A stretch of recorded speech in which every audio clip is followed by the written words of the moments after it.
All right, good morning, everyone. Good morning. Nice to see you this morning. I'm Mark McClellan. I'm the director of the Duke-Margolis Center for Health Policy, and on behalf of our center faculty and staff, I'd like to welcome everyone in person and on our webcast back to day 2 of our public workshop on leveraging randomized clinical trials to generate real-world evidence for regulatory purposes. We are hosting this at the Duke-Margolis Center for Health Policy with support through a cooperative agreement with the FDA. And I'm pleased to be with you all after yesterday's productive start to this dialogue on the considerations for using randomized approaches within clinical settings to develop real-world evidence on effectiveness for regulatory decision-making. You all had a chance, I think, to recap a bit of the conversations yesterday already. I do want to spend a moment before we get going again today on some of the key themes and takeaways, just to re-ground us a bit and set the stage for today's discussion. First and foremost, we heard a lot from speakers and many of you participating in this event that the type of research question a sponsor is pursuing will drive everything else. Design and feasibility specifics depend on what you are trying to answer and for whom. It's the issue of fit for purpose, data, methods, and other features of a study. In a regulatory context, some designs may be more appropriate than others for specific regulatory questions. And here's where I want to be sure to remind everyone that for purposes of this workshop, and in keeping with the congressional mandate behind this work at FDA and throughout the industry, we are largely speaking about regulatory questions that are post-approval for a drug or biologic. And that means you can assume that some typically randomized controlled trial-derived level of safety and efficacy has been established in the scenarios that we're going to be continuing to discuss today. The pivotal trials for those approvals will be a sound foundation for the further real-world evidence studies that use randomization at the point of clinical care. So the randomized approaches that we're considering today and throughout this conference and in the further work that will come out of it should be seen as supplemental and additive to the body of evidence on drug products and biologic products that will in most cases also include these previous pivotal randomized controlled trials for approval.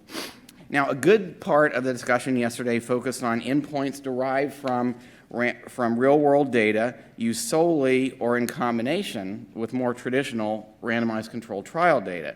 We heard a number of comments about the quality and reliability of real-world data and its use for endpoints.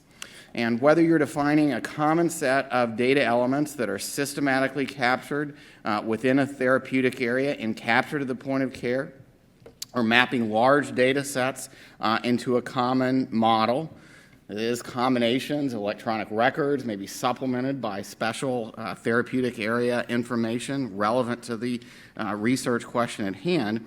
There's wide recognition that these data or combinations of data offer great potential and insights into how patients are using medical products in the post-market setting. And it was noted yesterday that even if you do randomize, it may not change or impact the biases associated with the underlying data. Additional challenges relate to issues like ascertainment, the availability of accurate mortality data, and the sometimes burdensome data linkage processes that are needed to bridge across these different sources of data and create a more detailed and complete data set. Also, the fact that the systems from which these data are derived may be changing during the course of the research, may be evolving. So these are not insignificant challenges, and you heard from some of our panelists that a sensible approach may be one where a sponsor and researchers clearly establish what they think they need from the data or combination of data at the outset, then identify what they think they can accurately obtain from existing already populated real-world resources like electronic health records or the like, and then have a potential for add-on data collection modules in which a provider enters additional relevant information.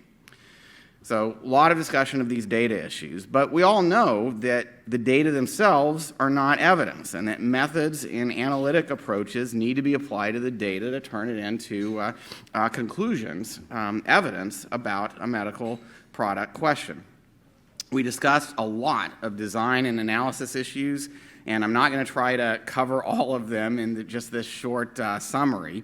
These issues included outcome measures, so turning the data into reliable outcome measures, minimizing bias and maximizing the likelihood of a meaningful and precise enough result, and the ability of researchers to correct issues that come from the messiness of real-world data.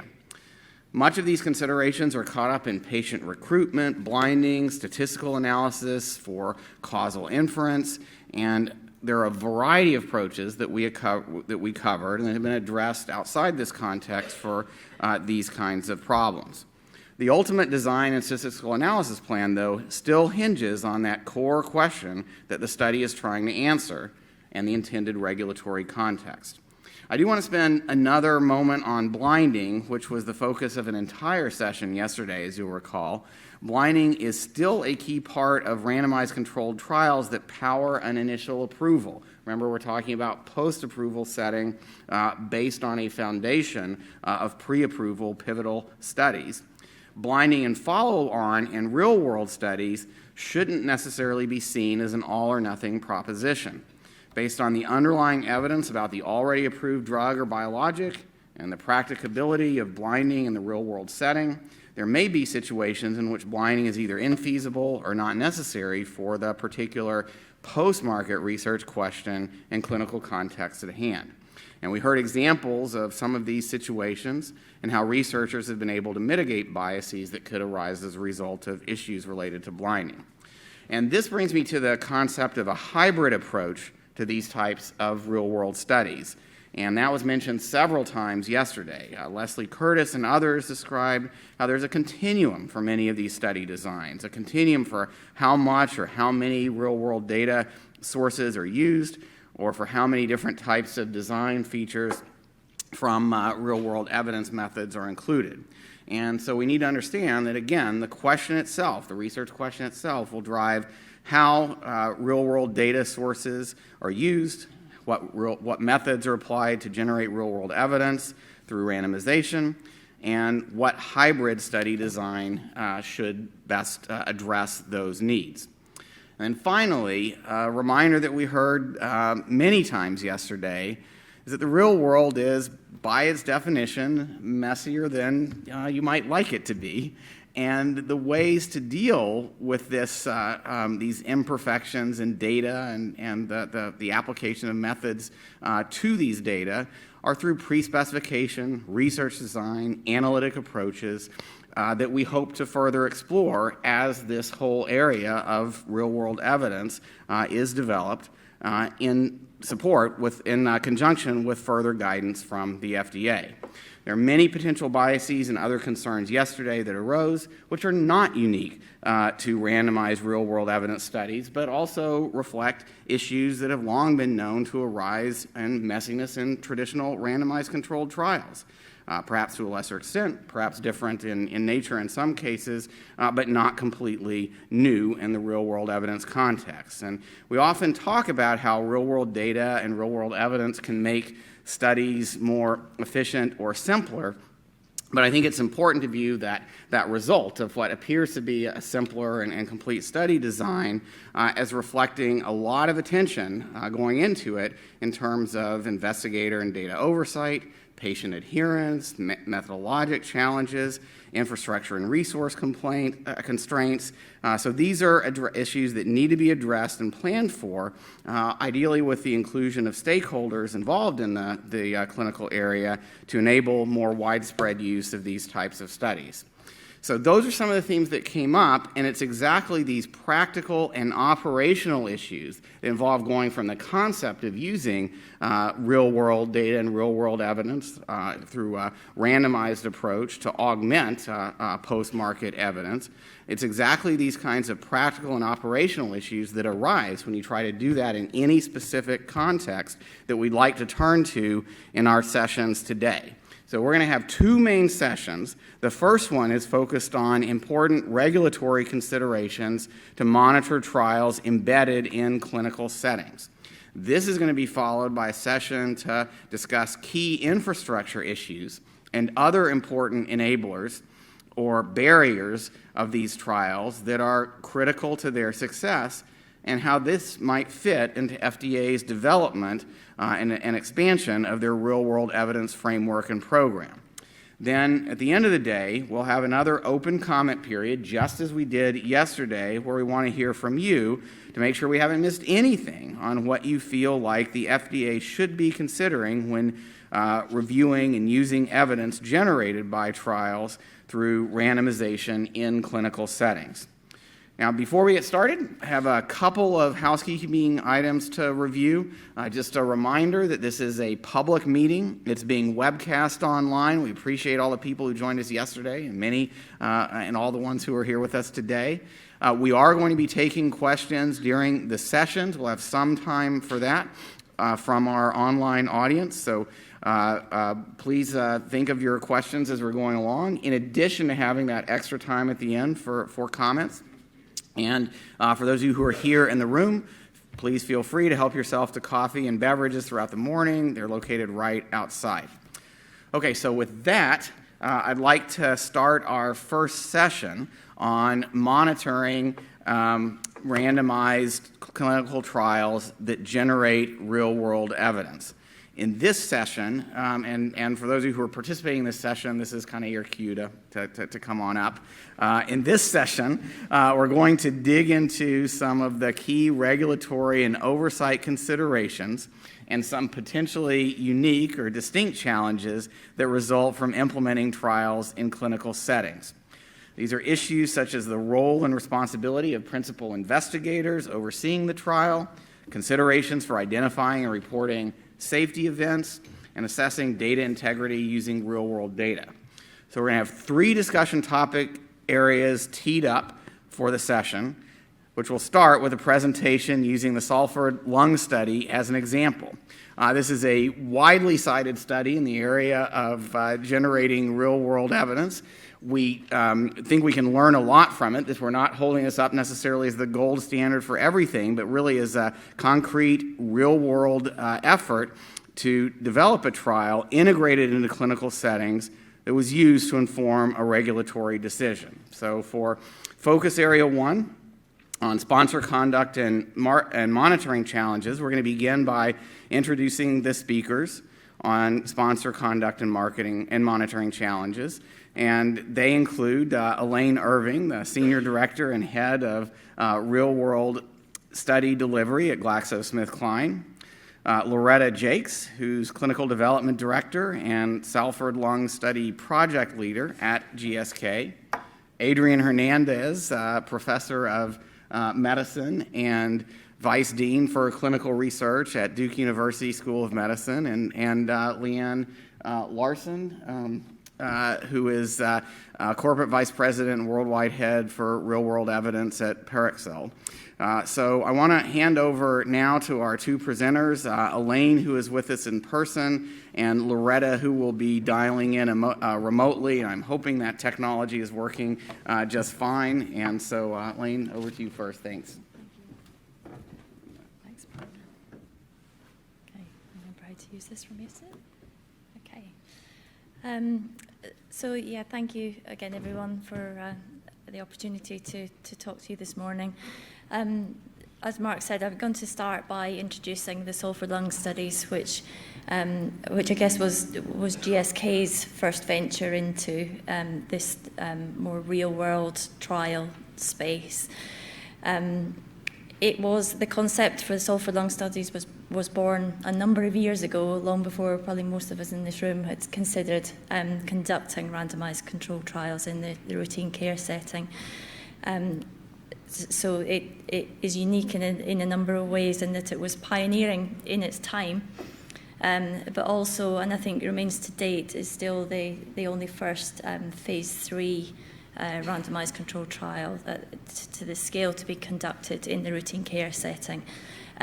But as we've heard, most of the conference that we've been part of for the last 2 days has really been focused in that post-marketing phase. So I just wanted to draw attention to the fact that this is a little bit different in that it was a phase, or it started prior to the launch of the molecule itself. But however, the objectives of the Salford Lung Study, when we set out at the beginning, were pretty much the same as we've all been discussing for the last 2 days, in that it was put in place to really help us better understand how Relvar, which is a dual therapy for the treatment of COPD and for asthma, would behave when we came from the very constrained routine randomized controlled trial setting and took the molecules out into the routine care setting. So looking at that to really embrace the heterogeneity in the patient population that would eventually receive Relvar, use endpoints that were of relevance to the routine care of the patients. So really focus on endpoints that the physicians use for day-to-day decisions. And really try and keep the patients as close to routine care as possible, and also the physicians. The idea was to try and ensure the study was designed in a way that it fitted into routine care without hopefully increasing too much the burden on the investigators, and also definitely not to impact on the patient's day-to-day care. The act of randomization obviously helped us to maintain the scientific rigor and internal validity that we discussed yesterday. It was an open label trial, again for a number of reasons that we described and spoke about yesterday. Mainly, again, because like the Intrepid study I described yesterday, a big piece here is really understanding the benefit of a once daily administered drug versus the use of multiple inhalers multiple times a day, which really can't be done in a blinded scenario. And as I said, a big aim was to try and reduce the burden on the physicians participating in the study. So we did hope that we could use the integrated care record as much as we possibly could to extract data that already existed in the patients to minimise the data entry into the ECRF. And I should say that's really why the study ended up being in Salford, because of the need to access that integrated care record. And Salford in the UK was pretty unique in having fully integrated care record that captures the major hospitals and all the GP surgeries in that area. So that was really why we ended up in the region of the UK that we did, hence the name of the studies. So just to look at the first study, the asthma study, and again, very similar to some of the points that were raised yesterday, the inclusion and exclusion criteria were very minimal for both of these studies. Inclusion was really based on GP diagnosis, and for asthma, for example, there was no smokers were included, and there was no lung function test as part of the eligibility criteria.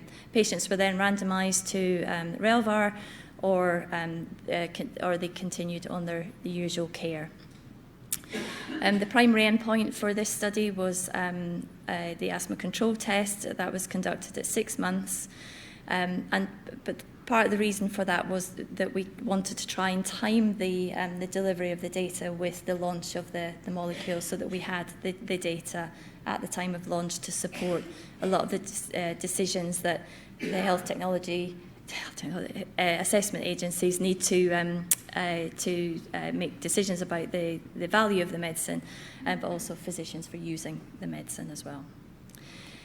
The COPD study looked very similar. Again, entry criteria based on GP diagnosis, randomized at the start of the study, and then the final review at the end of the study. So, sorry, I should have said in both studies there was a protocol-dictated visit at the beginning of the study and at the end of the study.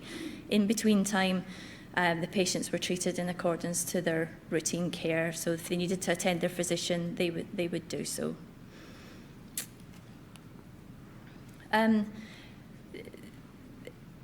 This slide just summarises the data collection for the study. So our primary endpoints were collected through an ECRF. So the primary endpoint for the COPD study was exacerbations. They were collected as they would be in a normal routine randomized controlled trial. The questionnaires that were used in both studies, so for the ACT and the asthma, the CAT in the COPD study, as well as some of the other PROs that were collected were through SitePads. And then we had access to the integrated care record, which enabled us to do extensive safety data collection, which Nawa will talk more about later, and also access to healthcare utilisation, co-medications, that type of information. So I think to the point that Mark made earlier here is thinking about where is the best place to gather your data depending on the endpoint of interest. Just to give you an idea of the scale, I think as well Mark alludes to, these studies can be complex. They seem simple in concept, but I think actually as we do more of things, what we've realised is the simpler we make the concept, the more complicated it is behind the scenes, and the longer it takes to get one of these studies actually started, because of the amount of planning and the number of stakeholders that are involved to make these a success. But this just gives you an idea of the scale of the number of individuals that were involved to actually make this one of these studies happen. So same again for the COPD study. And I think just to emphasise again, as we've heard again as a common theme, the buy-in from the stakeholders for these studies is essential. These types of studies can't be done unless you have a partnership with all the different parties. So for the Salford studies, it was essential that we engaged a lot of thought-leading principal investigators right at the beginning of the study to really help champion and support the need for this type of research and help us engage with the physician community in the area and help them understand the value of the research, not only obviously with respect to the value for the medicine and its future, but for them in their actual day-to-day care of their patients.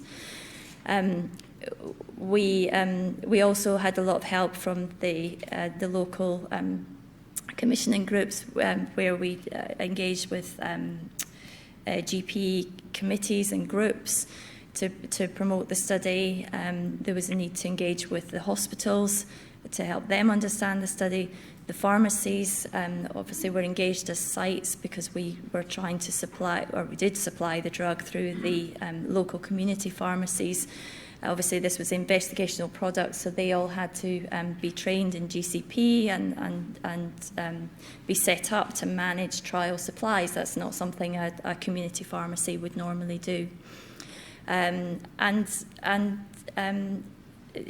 was through this entire infrastructure, really, this external infrastructure that really helped make it a success. And in that, with regular discussions as well with the MHRA and NICE around their thoughts on the study design and the way that we were setting up the study. And again, this was one of the first studies to go through that joint advice process, just again reflecting the novelty and the innovation of the team at that time. So I think, as I said, collaborations with the key stakeholder groups are key, and I think as a sponsor, you can't underestimate the time that takes. It takes an enormous amount of time. I think, Loretta will correct me if I'm wrong, but I think this study actually took probably about 4 years of discussion and planning before we even hit the first subject to be recruited. And that was just all educating and bringing all these stakeholders together. Obviously, we're dealing with a number of research-naive sites, which is not unusual. We do that in other clinical trial settings as well, but I think it's more about the scale in a study like this. The number of research-naive sites that you tend to engage is a lot greater than you would in a randomized controlled trial. And I think also what we were very mindful of is that we were trying to slot this study into routine care. So if we had the design right, then really we were asking GPs to do their jobs. We weren't asking them to do much else.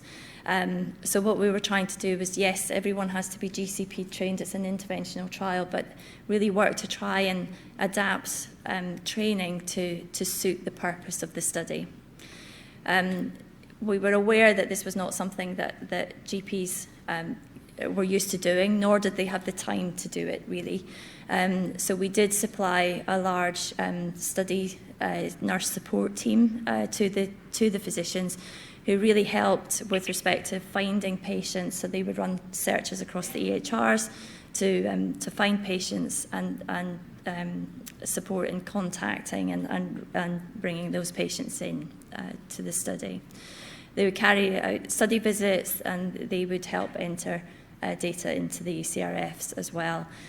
Obviously, the investigator was still accountable and responsible for those activities, so that there was still the need for those investigators to oversee those activities. The local pharmacies, as I say, they're naive as well. We were asking them to supply study drug. That's new for them. They don't necessarily have the facilities or the know-how or being used to complying with all the GMP regulations. So again, a lot of training required there. And also what we noticed was there was an awful lot of turnover in staff in the pharmacy as well. So there was a need to continually go back and revisit the training. Obviously, the requirement we'd placed on ourselves for the use of the integrated care record meant that we were, as I said, localised to a very small region of the UK. And that actually really meant then that everybody needed to participate in the study. So we needed as many of the GPs from the community as we could. We needed the hospitals engaged, and we needed all the pharmacies engaged. So again, that, as I say, we did use the PIs, we did use then GP champions as GPs came on board, but we also had to do a huge awareness campaign, and I know there were big pink buses went around Salford that advertised the study and tried to raise awareness of the study. So again, a lot of thought needs to be put into how you're actually going to recruit and maintain the infrastructure required. As I said, this is a GCP controlled trial, and the monitoring that we had in this study obviously was in line with what you would probably expect for a randomized controlled trial, primarily because this was a phase 3 study. In subsequent studies, we have adapted our monitoring approaches much more. But I think the take home for me is just really there is a risk-based monitoring framework for us to use, and I think it's just really having the confidence to use that and really think through what are the real risks to your study, what needs to be monitored, but also if you have findings, how will you act on those findings, because they may be different for a real-world study as well, because there may be things that you can't change or you can't interfere with. So do you really have to monitor them to the degree that you would in a randomized controlled trial? I think with respect to what complications did the use of the real-world data bring, well, I think we've talked a lot about the external stakeholder engagement, but actually internally you have to think very differently. So our clinical operations teams that met this study were only used to running randomized controlled trials, and bringing in the use of real-world data and trying to set up a study where you have limited visits brings a completely different mindset. And actually now we have my team who are fully dedicated to this space, and that was really off of the back of the learnings from this study and the challenges that this study team faced. You do need to have epidemiologists and people who understand real-world data on board from the outset if you're going to bring real-world data into your trial. And that involves bringing two completely different worlds together, because you have your clinical statisticians that are only used to dealing with data in the ECRF, and you have your epidemiologists who are only used to dealing with real-world data. And the worlds have never met before, so there's a bit of education there. So it can be used to reduce the amount of data collected in the ECRF, but I think the key message is collect it when it adds value. It's complicated, so if you can collect your data easily without interfering with patient care, then I would encourage you to do so and use the real-world data sources when it really adds value, like accessing healthcare utilisation data and other data that you can't access through the normal channels. Because bringing all those different sources together as well adds complication with respect to integration, because we have lovely standards that are very clear for ECRF data collection. That's not the same for an EHR, and I'm sure Martin will touch on a number of those later on. Great, thanks, Elaine. Thanks to you and Loretta. And next is Adrian. Sure. So I'll just talk about a few reactions here and kind of going from yesterday to today as well in the setting of a software lung study. And so just a few comments here. One is, as Mark highlighted at the beginning, this is really about post-approval studies. So it's a different context when we're thinking about a setting where there is a medical product that's getting either an expanded indication or a new setting compared to what is original approval for. And in that setting, we really need to reconsider how we do things regarding monitoring. What has happened over the last number of years is we've, similar to what has happened in healthcare where there's defensive medicine, we have now gotten to defensive research. So every little thing that gets monitored and cited, then that has ripples across the whole research ecosystem for which we will never have that happen again.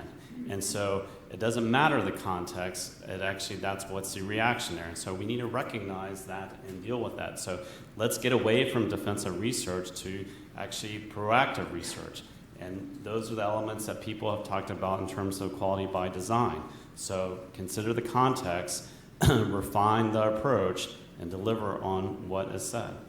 The third thing is, again, refocusing on the guiding principles of these areas. So what we're aiming to do here is actually try to answer more questions for which there's uncertainty around. And in doing so, the key questions are, who are we studying? What's the intervention? Was it delivered? What were the key outcomes? Were there key safety outcomes there? So focusing that and having our monitoring focused on that. The fourth thing is, if we don't change the system and get away from defensive research, there are opportunity costs. The direct cost is very clear. So the amount of monitoring that a typical study takes can be upwards of 40% of the costs. People may quarrel about that, but that is at least some of the estimates that are there. I know this wasn't discussed here just now. The costs were more for the software lung study than initially anticipated, and not by just 8%. And so that needs to change. The other thing is that there are opportunity costs that are indirect. So how many questions can be answered if we don't change it? And then also time. So if you just think about just a simple monitoring plan where a monitor comes in every 6 weeks, that's time away from participation in a study, time away in terms of doing something else, and time to answer a question, and that all adds up. And so you really pose the last question of, do we want to answer more questions, or do we want to have more data per question or more cost per questions? And that is the challenge around monitoring. And then when you reflect on that, think about the studies that Bob highlighted yesterday. The GC study, the ISIS trials, those trials that were done decades ago. Could you do them today? Now, I've also worked with sponsors trying to develop those concepts, and that's been incredibly hard, and today the answer is no. And I think that's what we're aiming to change here. And so to get to yes, how can you do that, answer more questions, and this is a pivotal area that can be reformed. So I'll stop there. Thanks very much, Adrian. And next, Liam. Great. So to wrap up this conversation and to build upon what Adrian and Elaine have both said, I want to talk about monitoring in the larger context of quality and kind of bring this whole conversation together. If I can make the slides work right. Probably the big button with the arrow on it would work. So in any case, when we're thinking about monitoring, it's really about quality. How are we ensuring the quality, ensuring that what we're doing in this study is going to deliver the results that we need? We've talked a lot about the fact that these studies have to be designed first, and that's where the quality starts, and the monitoring is a part of that. So you have to ensure that these studies are aligned with the needs. The needs of the regulators and the payers, of the clinicians and the patients are all very, very different. They're looking for different kinds of data. They have different questions that they need to have answered, and you have to consider that when you're putting these studies together. We don't have the luxury of running 100 different studies to answer every question individually, so to try to get the most out of the study is important. But the second point here, I think, is what I want to emphasize today, which is not only do you have to have it in line with the objectives, but you have to have it in line with the operational realities of doing these studies as well. When you're working in the real world, things operate differently, and the requirements and the mandates are different. And when you bring all those together, then you can get study results that are both robust and relevant, and that's what we're driving toward. So as we've talked about today, as many, many speakers have said, hybrid studies are really probably what we're seeing most commonly today. When we're answering these kinds of questions, we generally just do have multiple data sources that are coming together in various ways. You probably can't read the teeny, teeny, tiny print on here, which is fine. The message, though, is that it does take a lot of different sources and different kinds of data to create the information and the evidence that we need to have to answer stakeholder questions today. And there are technology issues around this. There are privacy and policy issues around this. There are patient issues around this. So it is very complex, as Elaine had said. Getting these things to work is not an easy endeavor. It can be done. And also, every single study is different. And so it's very hard to put far-reaching kind of umbrella suggestions and arrangements around this. You really do have to look at each study individually. And don't hold me to where these check boxes are, they're just kind of an overview. But you can see when you're looking at different kinds of data sources, you have to look at all the different sources and see what the best source is for those data. So it's very important to design it in that context, and that will drive your monitoring strategy. So the last two slides, what are some of the challenges that we're seeing? As I said, they really revolve around data operations, drug supply when that's important, and then the monitoring around that. So in the data, we do generally require multiple data inputs, and that requires, as Elaine mentioned, challenges around mapping and the integration of those, the deduping, reducing the duplications, and also the ability to ingest large volumes of data in many cases. You have to deal with the access to the drug, and in the real world, if you are providing drug, that can be challenging. On the site management side, and Elaine touched on this as well, these are often research-naive sites. If we're dealing with the real world, we want to have sites involved that reflect the actual patient population. We have to go to where the patients are. And unless it's a very rare disease, those patients are generally not centered and solely in a treatment, a tertiary care center, an academic treatment center, a clinical trial site. So we have to go find the patients.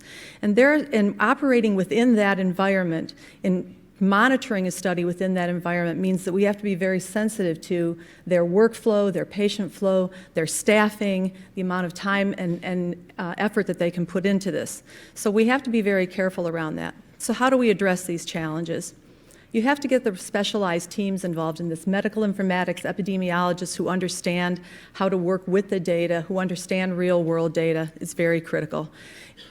The monitoring, the quality begins with the systems design as well. The EDC systems that are using for the data collection have to be designed differently. We use more edit checks in a real-world study than we do in a clinical trial because we're trying to drive first-time quality, get the data into the system accurately before it needs to be monitored. The data review, the monitoring begins with the site teams and data management, not just relying on people going out to the sites. So there's a pretty intensive review of the data as it's coming in, going back to the site, questioning them, asking them for clarification, long before it gets to a CRA or someone going out to the site. You have to really support these sites. So site management is a really critical factor here. It's about holding their hands through this process in many cases. So it's a much broader question, much more frequent contact in that sense, but trying to minimize the burden for the site overall. One way to do it, as Elaine had mentioned, they sent nurse teams out to the sites. In the 20 years that I've been doing this, we don't do that as often. It's very complex, as they know. But there are ways to work with the sites and support them so that the site staff themselves, even if it's not a study coordinator, can actually do that effectively as well. And there's a lot of experience in doing that. And finally, on the remote side, talking about risk-based monitoring, we also do look at a combined remote and on-site monitoring mix, and a really heavy reliance on triggers. We know what to watch for so that we can see when things are starting to go awry. Is it over-enrollment or under-enrollment? Are we seeing discrepancies in the data? So there are a lot of things that we look at in the data that are coming through that provide triggers and allow us to know when to employ the monitoring most effectively. So hopefully that gives you an overview of how we can monitor these things, again, effectively. It's not the same as a clinical trial in any way, but there are ways to do this, and I think as we start to bring that into this model, it can help support the overall quality of these studies and help deliver the results that we need. Thank you. A couple of minutes for discussions. You all covered a lot of ground from the standpoint of sponsor conduct and monitoring issues and needs. It struck me that the foundations like quality by design, risk-based monitoring, those are generalizable principles, but some important additional considerations around alignment with stakeholders in the community, operational issues that come up in these real-world settings, the site monitoring issues that Leanne was just talking about. That is extra work. I want to go back to Adrian's comment about defensive research, and based on all your experiences, where do you see sort of the biggest gap between, yes, there are a lot of additional considerations for sponsors in these settings, but I take it from the experience you've had and Adrian, your comments, that there may be some particular areas where there's a relatively big gap between like how much effort seems to be going into it versus the payoff. If we were going to try to make it easier to use these methods for more questions, pick one maybe that that you'd like to focus on more. As an example, if say we're going to leverage electronic health data for the ground truth and saying that this is characterizing the population, knowing that it may be imperfect, et cetera, but in a randomized trial, we're aiming to say what's the general population that we're enrolling, and then what's the outcome, and especially for outcomes that are hard, like what that is.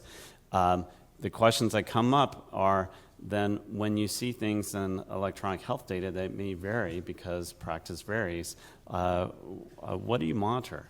And so, and we've gotten that question, so like how do you monitor the electronic health record? And if you found something that's different, do you change it? Well, someone saw an ophthalmologist and someone saw a cardiologist. It's not surprising that they may document differently.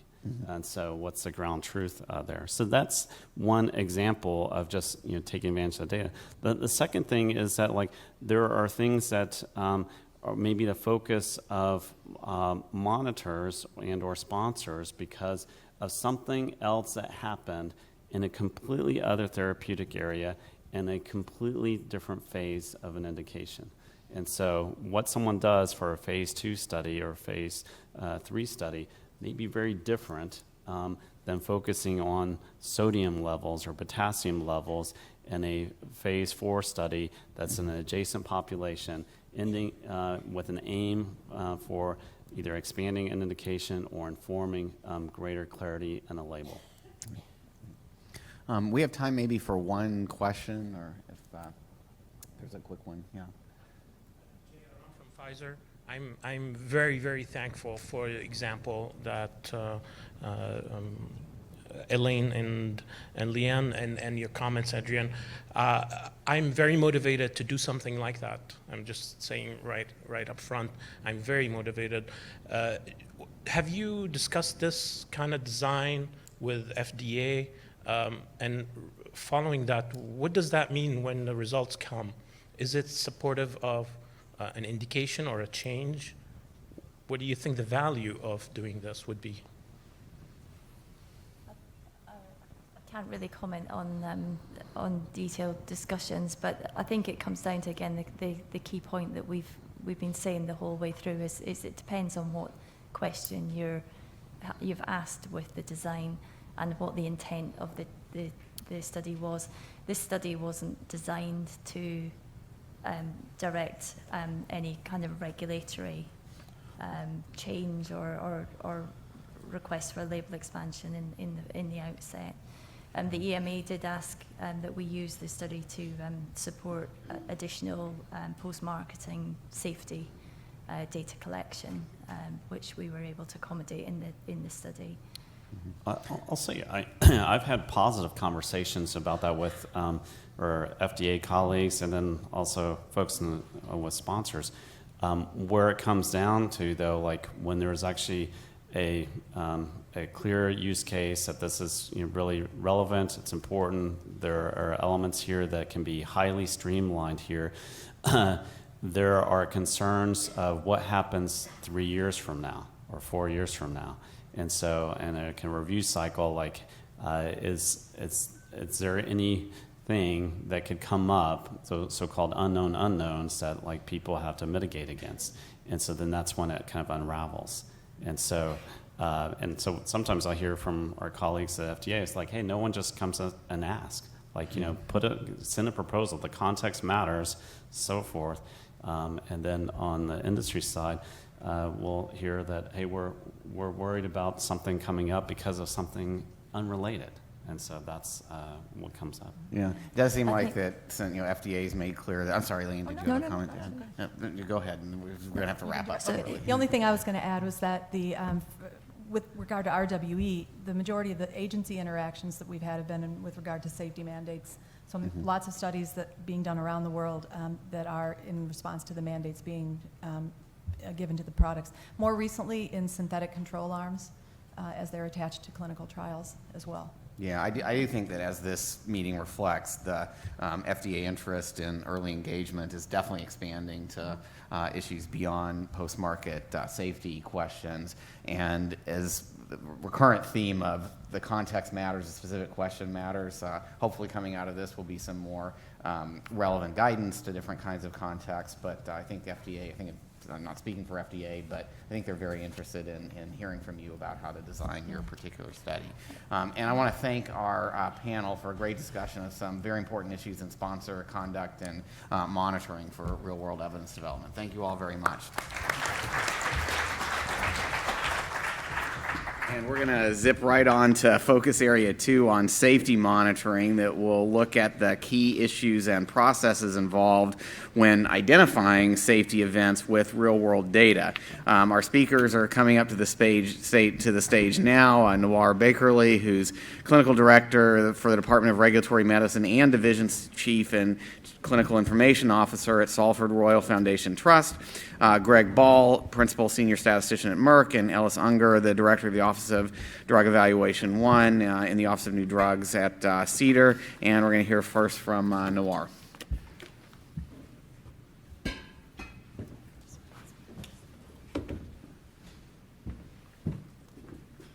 Good morning, everyone. Thank you very much for inviting me, and thank you very much for asking me to join you in this great city of yours. It's quite enjoyable until it started raining yesterday, and it felt like I've never left home. My name is Noah Bakerley. I'm a pulmonologist. I work in Salford. For those of you who don't know where Salford is, it's an area in Greater Manchester. If you don't know where Manchester is, Manchester United should help you out. What I am within the next 10 minutes or so is to try and describe to you the process of safety monitoring at the time when we've implemented the Salford Lung study.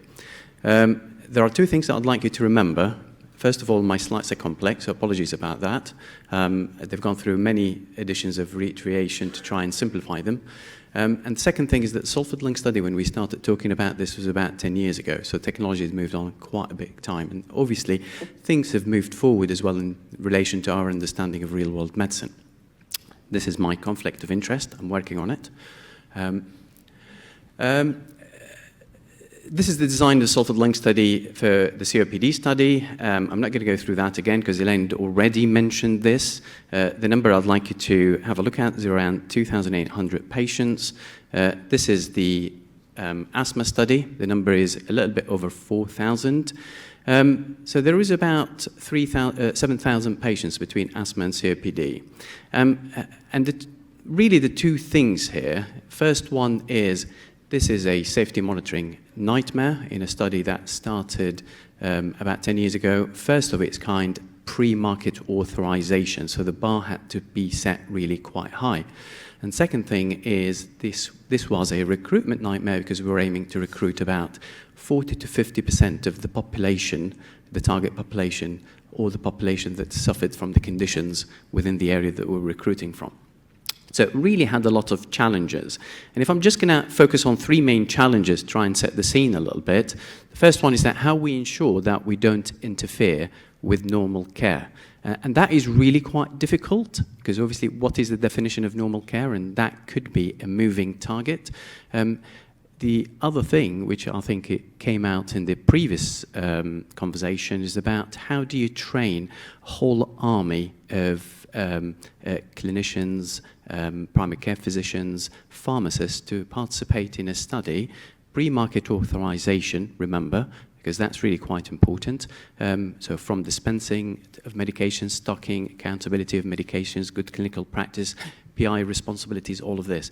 If I remember correctly, we trained a little bit over 2,000 people over the period of the study. At any one time, we've had about 3,000 patients recruited.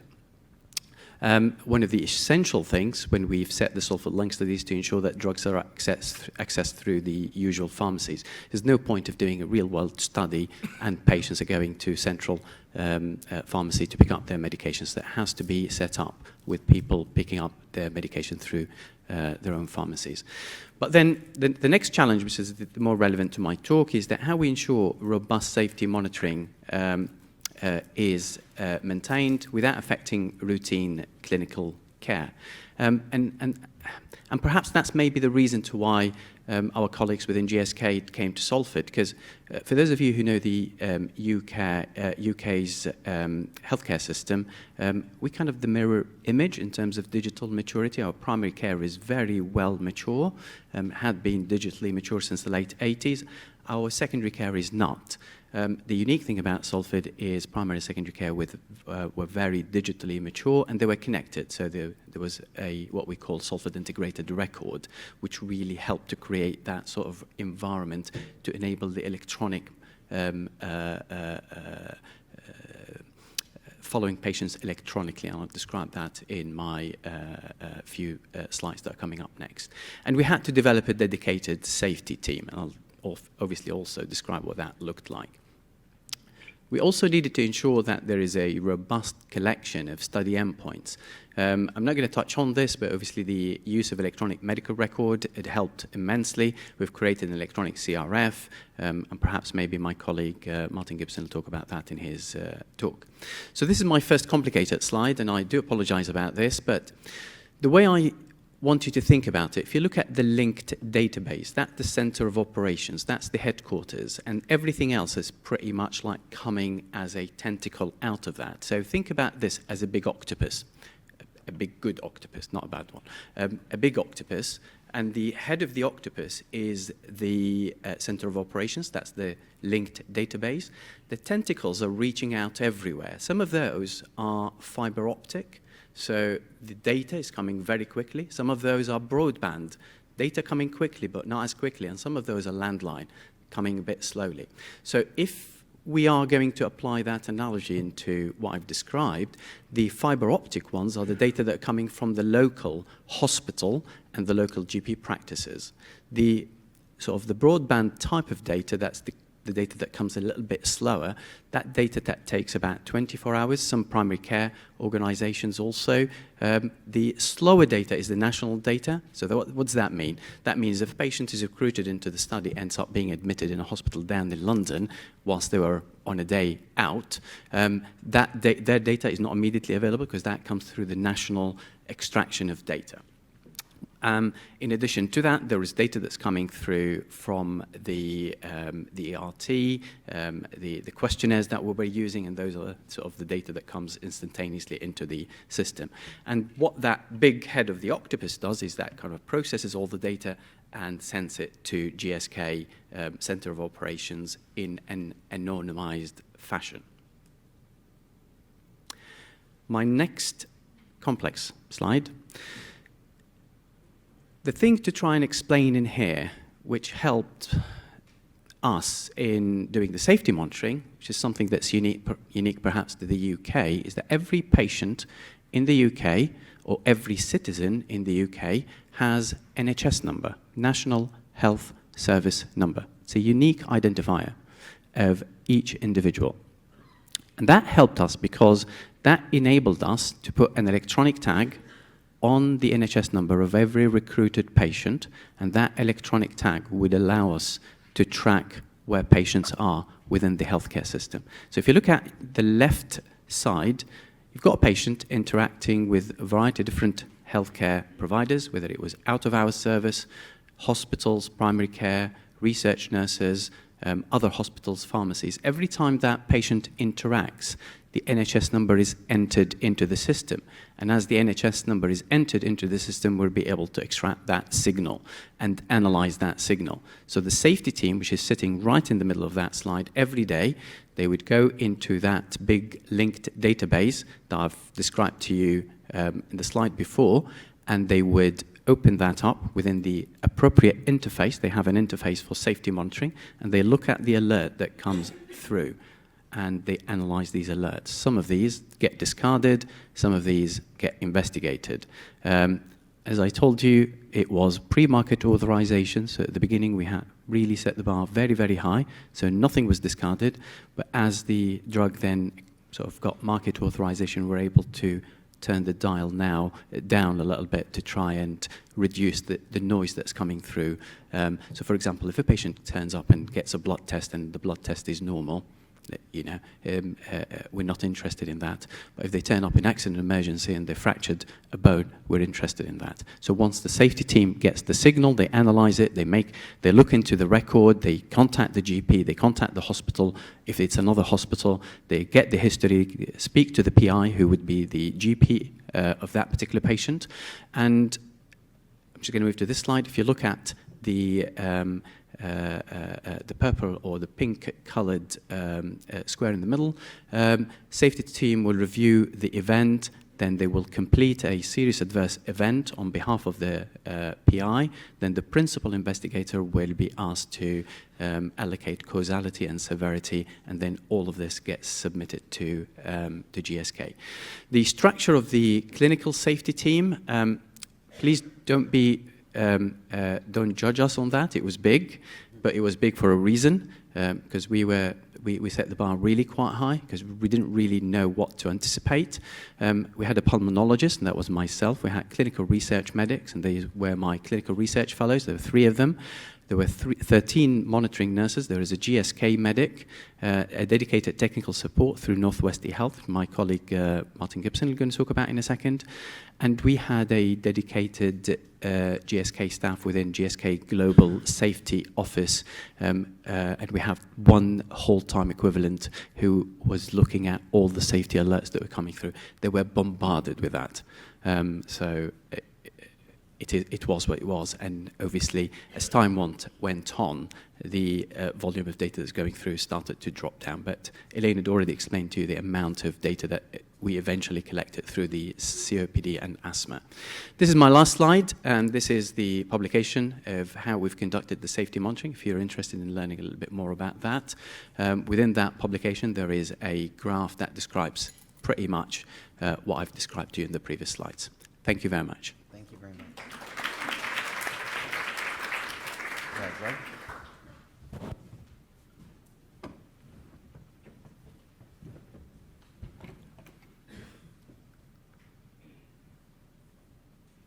Oh, my slides are not on here.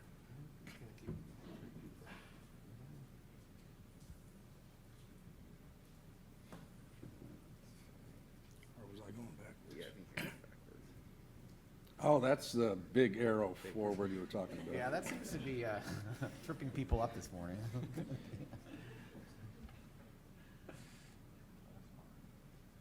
Okay, but I do not have slides. Oh, okay. Don't have them.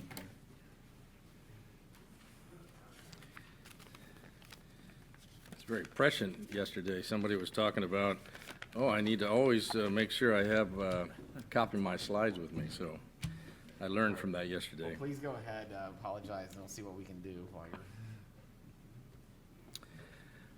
you're... So I want to talk about some of the complex challenges that exist for evaluating the relationship between a study drug and adverse events and other safety information. This is true for real-world data and real-world evidence, as well as randomized controlled clinical trials. So just because it's real-world data, real-world evidence, they don't get a free pass. The same principles apply. And in the FDA world, there's a big emphasis on aggregate reviews of safety data. This goes all the way back to at least 1988, when the final guidance for the ISS, the Integrated Summary of Safety, came out. But also you can see it more recently with the FDA IND Safety Reporting Final Rule for ongoing aggregate safety evaluations. And this provides us with many opportunities for sponsors and academia to partner with regulatory authorities for developing interdisciplinary program-level safety evaluation procedures. And this is just one example here. Implementing randomization in a clinical care setting could help bridge the evidentiary gap between clinical research and practice. This workshop is a great forum, a lot of good conversations going on, not just during the presentations and the Q&A, but in between. I had a couple interesting conversations with Bob Temple yesterday, and he explained to me that the gap is not as big as I think it is, or everybody else. So I hope he asks a question, because I'd like some more discussion on this. But regardless, there is a lot of room, a lot of opportunities for us to work together to develop these procedures. Now, there's been a lot of discussion recently about the difference of safety analysis, safety assessments compared to efficacy. The rules for efficacy are very well understood, yet studies are designed around efficacy, and safety follows the same process. But there's been a lot of recognition recently that we need to reimagine how we do safety evaluation. So we have developed a framework for safety evaluation. Oh, you did find them, sorry. Next one. Thank you. And I've been involved in a lot of presentations with people from other sponsor organizations, from academic institutions, from the FDA. And we have become very much aligned on a framework for safety evaluation. The first and most important part of this, our component, is to engage critical team members. You need a multidisciplinary approach. Even more than efficacy analyses, you need a dynamic, interactive collaboration.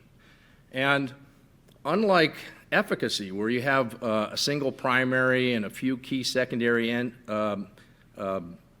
efficacy endpoints, and if you look at them multiple times, you have to adjust for this. In safety, you don't know what you're going to be looking for. So it's not a testing and confirming environment, it's a learning and decision-making environment. So we have to reimagine how we look at safety. So we don't want tests or thresholds. We want quantitative frameworks to help the whole multidisciplinary safety team to measure the level of evidence so that the assessments can be product-specific and the decisions can be driven by medical judgment. And the catchphrase that we've developed to codify this is medical judgment within a quantitative framework. So we don't want statistical decision rules. The other thing is, the next thing is that we need to support the iterative nature of the process. It emphasizes the continuum, both throughout the whole program, but also within individual studies. And the last component is that we need to recognize different data sources. The data sources are very different during clinical trial safety monitoring compared to post-marketing safety surveillance. But it's also true for real-world data and real-world evidence. So my focus here in responding to what Nawar presented about the Salford study, which is an amazing undertaking.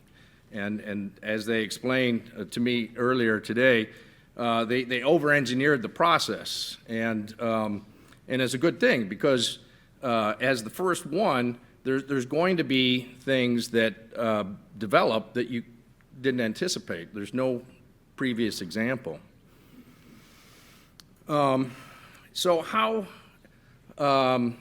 were they able to do this? Well, the key to this, and if you've been listening yesterday and today, there's a lot of conversation about the data that are developed, right?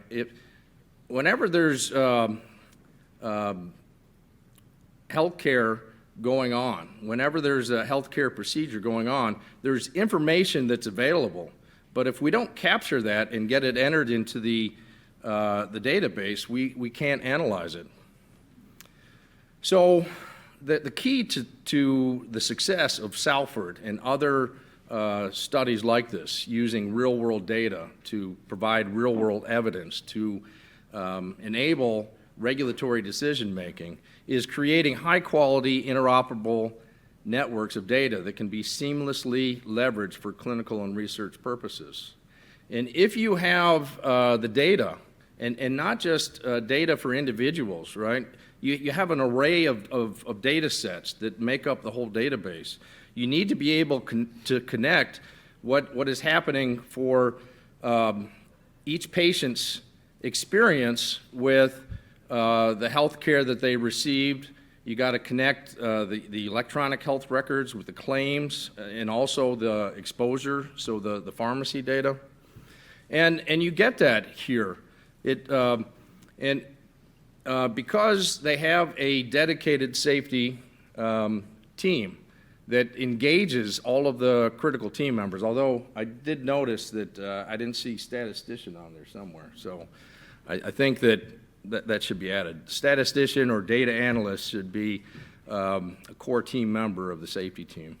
And I'm sure that they were very involved because you can't organize this kind of information for this safety team to evaluate on an ongoing basis like they did with the Salford study. So you need a dedicated safety team. They had access to the full EMR. There's a huge breadth and depth to that data. They had ability to collect the HRU data, which Nawar explained to me is the same as our claims data. And prescribing data is also available, what is prescribed, dispensed, and collected. And so using the multidisciplinary safety team, they're able to not only do the scientific evaluation of the integrated safety data at the end of the study, they're able to do ongoing aggregate safety evaluation throughout the study. So you can maintain the ongoing safety of the study throughout its life cycle. The other thing is need to support the iterative nature of the process, and This, of course, was handled because they had constant real-time data collection of all healthcare interventions. And something to point out here, I mean, we're talking about a specific example with the Salford lung study. This is one example, and it worked very well in Salford because they had a number for each patient, so they can connect all of the data together. Now, that doesn't mean that we could do the exact same thing in the U.S., but there's other approaches, right? We can use the Sentinel system here. There's been several studies already that have been undertaken using the Sentinel system, and there's other ways of doing it. And the last component of the framework, which even though it's real-world data, real-world evidence, they need to follow the same framework, is it recognizes different data sources used across the life cycle of the product. And this was done with the integrated electronic patient records with real-time access. So even though it's a new way of collecting and analyzing data, it still needs to follow the same framework. And I think they did a good job with the Salford lung study. Thanks very much. And, next is Ellis.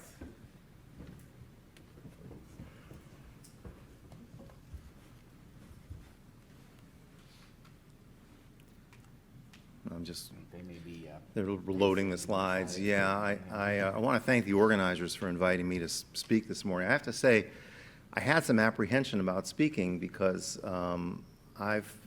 most of the people in this room, I think, have been thinking about real-world data, real-world evidence for a while. And I'm firmly ensconced in the unreal world and really had not encountered, much in the way of real-world evidence or data. And I was struck by the 65 million lines of data in the Salford lung study. And I'm sure I've analyzed 65 million lines of data in my career, but not in a study. It's really mind-blowing. So with that introduction, let's see if I can get the slides up. Okay, here we go. Okay, so I wanted to give you some quick points about safety monitoring. And these are my thoughts basically being here yesterday and thinking about it, and I jotted these down last night. First, I'll talk about some bad news, which is the nature of safety analyses. They are non-inferiority analyses, and messiness biases towards the null and can obscure findings. But there's a lot of good news, and again, as a number of people this morning have said, we're talking about post-approval studies. We're talking about drugs that are labeled, at least in one country.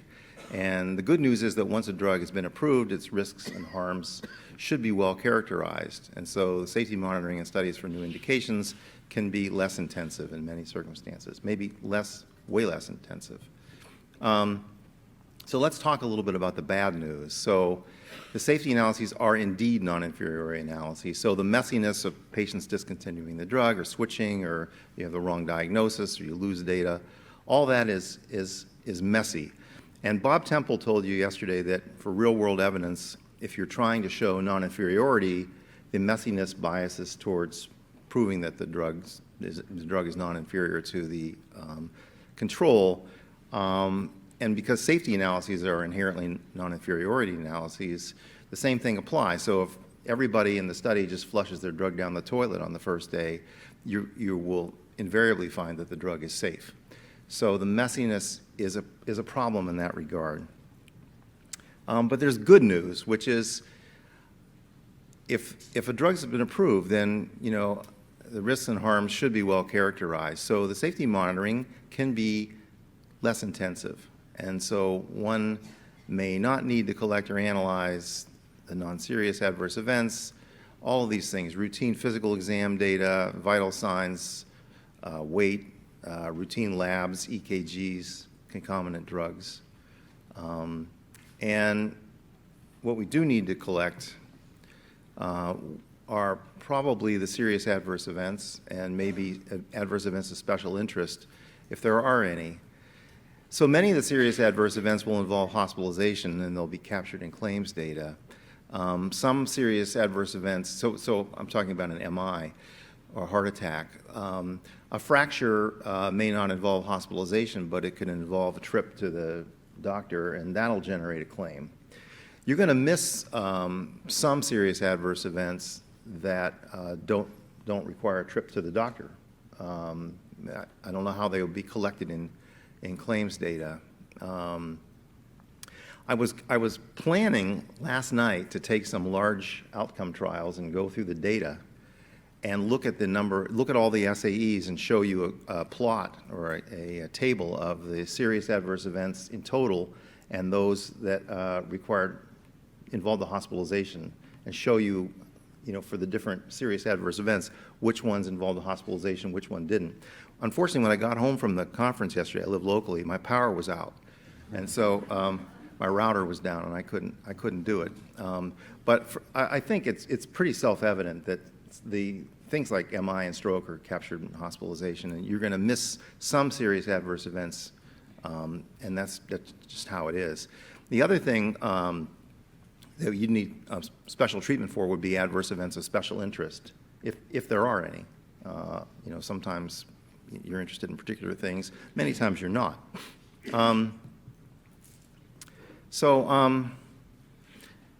This in part is relevant to real-world data, but it's also highly relevant to controlled trial data.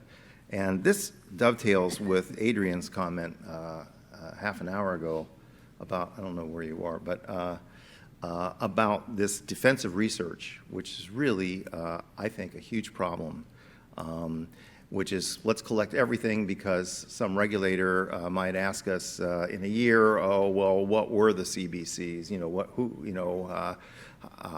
All these nitpicking questions that require mountains of data.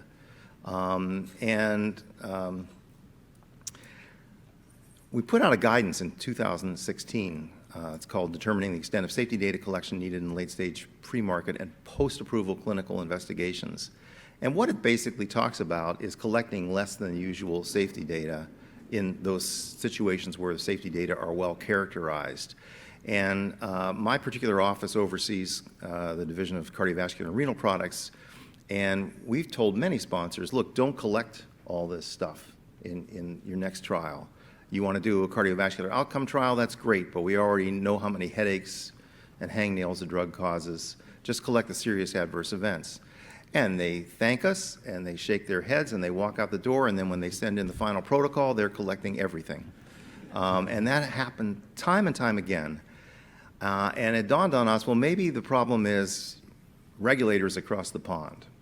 And so about 4 years ago, I think, we proposed this topic to ICH, collecting less than full safety data collection, and it was adopted, and I'm glad to say, I'm on the working group, I'm glad to say that the Step 2 guideline is out and open for public comment. It's called Optimization of Safety Data Collection.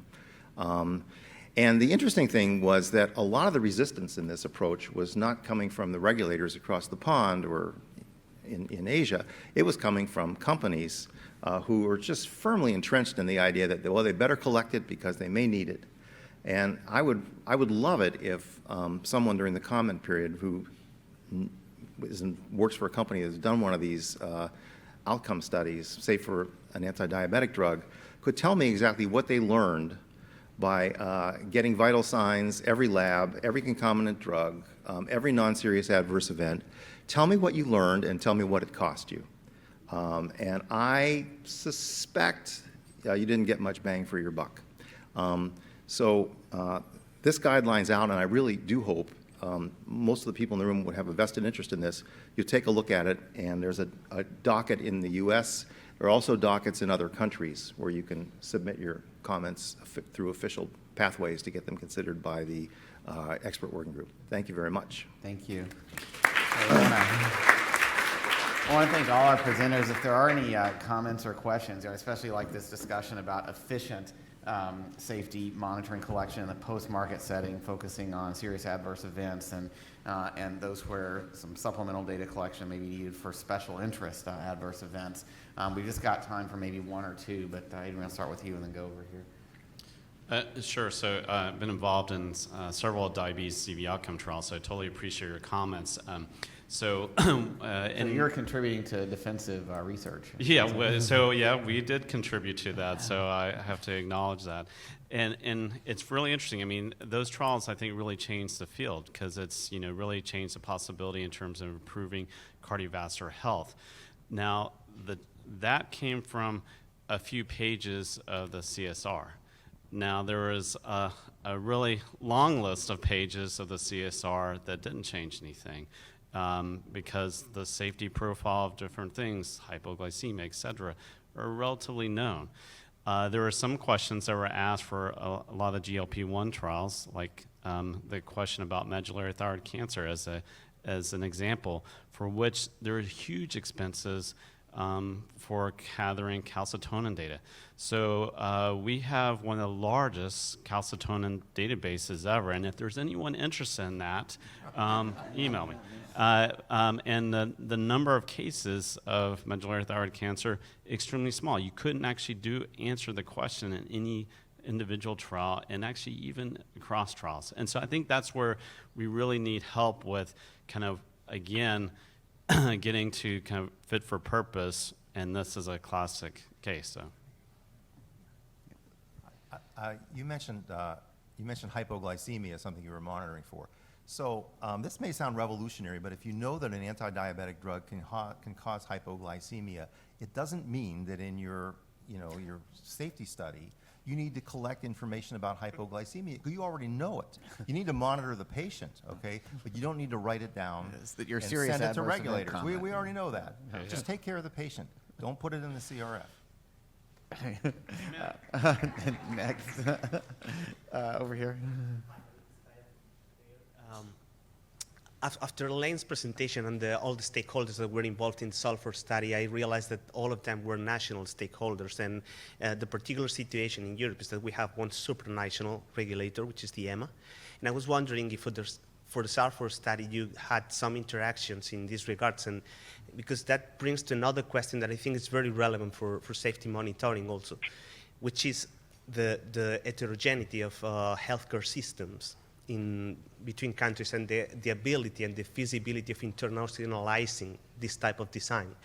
And I don't know if this is, coming back to yesterday's comment by Jesse Berlin around the acknowledging the uncertainty, maybe it's also relevant to acknowledge the complexity of healthcare in worldwide, for example, in the European Union, and whether we need to embrace this complexity and heterogeneity, and whether it's feasible to embrace it and to make it part of our studies in this type of design. Sounds like Ellis is trying to embrace that with the ICH alignment you talked about. Nora, did you want to comment on that? I think. And I'm going to try to get in two more questions. The difference between different healthcare systems, that's inevitable. That's going to apply to any study that you do, whether it was real world or not. Obviously, the impact on real world studies, it'll be different. So it depends, again, on what we've heard yesterday, in my view, which is the question you're trying to answer. If the question that you're trying to answer is relevant to, for example, healthcare resource utilization, which will have slightly different definition in different countries, then you may need to take into account the fact that real-world evidence need to look differently in different countries. Whilst if you look at effectiveness, then I don't think that's going to be a major problem. That's my take on this. Yeah. Well, we are going to have to move this along. There will be more time at the end again for comments. I want to get to the other two questions quickly if we can. I'm Atta Shanik. My question really builds on Dr. Ellis Unger and Dr. Hernandez's viewpoint, which is regarding CVOTs and whether we can think even more innovatively about pragmatic control arms derived from databases now that so many GLPs and other diabetic drugs are already in clinical use. If we can use those kind of synthetic control arms or pragmatic control arms from EMR databases. You're talking about for safe. This is a discussion about safety. Yes, You're to talking about collect safety data if that can be used as supplemental information. Well, I mean, it would be difficult to compare it to a control. You know, and safety, as was mentioned, you know, a few minutes ago, it's not, you know, you're not hypothesis testing anyway. You're exploring, but obviously you get less information than you would if you had a control. That's about all I can say. Thank you. Hi, Niklas Berglind, AstraZeneca in Sweden. And I wanted to also touch upon the ICH guidance on safety reporting, and we are engaged in doing randomized clinical trials using registries, and there obviously there's a limitation of what data is available, and I for one we really welcome to see this guidance that recommends that you can, for established drugs, you don't need to collect everything. And but I think that one thing that you didn't mention in your talk was discontinuation AEs, because that's in the guidance, that's actually part of the mandatory collection. And if we're using data directly from the registry, that's not, you know, AEs leading to discontinuation of drug, that's not going to be possible to collect. So the openness to, on a case-by-case basis, to not do that. Just hear your reflections on that. I think we have to think about these things on a case-by-case basis. The reality is, for a lot of these things, yes, it's not going to be a perfect study, but you're able to do the study because of the cost. Because if you can reduce the cost, you can do more studies. You can answer more public health questions, and so you have to be willing to make some compromises, I think. Yeah, it does seem like your and that ICH guidance is very relevant to the context here. So, I want to thank our panel for a great discussion of these safety monitoring issues. Thank you very much. All right. For our last focus area before the break on maintaining data integrity, I'd like to ask our speakers for this segment to come up. We're going to consider the challenges of complying with good clinical practices and regulations related to data integrity and audits. Our speakers for this session include Martin Gibson, the Chief Executive of Northwest eHealth and a consultant physician at Salford Royal NHS Foundation Trust, Michael O'Neill, Chief Medical Officer at BioClinica, and Paul Harris, Professor of Biomedical Informatics and Biomedical Engineering, and the Director of the Office of Research Informatics at Vanderbilt. Martin, you're going to kick us off.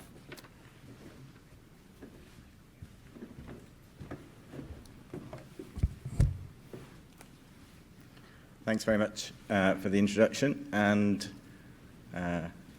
for inviting us here. It's been an amazingly interesting meeting. Thank you. These are my conflicts of interest. So the great news from your point of view is that I'm the third speaker in a series of 3, and whilst I was able to review the slides of my colleagues, what I wasn't able to understand is what they were going to say to them. So they've pretty much said everything I was going to say. So the good news from your point of view is that I won't take quite as long. So when we were discussing how we go through this particular session, these were the kind of topics that people thought that we should be talking about. So keeping it real, so trying to maximize external validity. What are the things around GCP? You've heard a little bit about that already. Monitoring, you know, what's different and what's the same? And what are the opportunities here for change? What about data quality? What about data integrity? How on earth can you actually review or inspect all of this kind of system? And then there was a question about patient privacy and how is that handled. So I'm going to deal with that last one because I don't have a slide on that last one. The answer to that last one is pretty straightforward. It was dealt with in exactly the same way it is for every other randomized controlled trial that you've ever heard of. So that one's easy.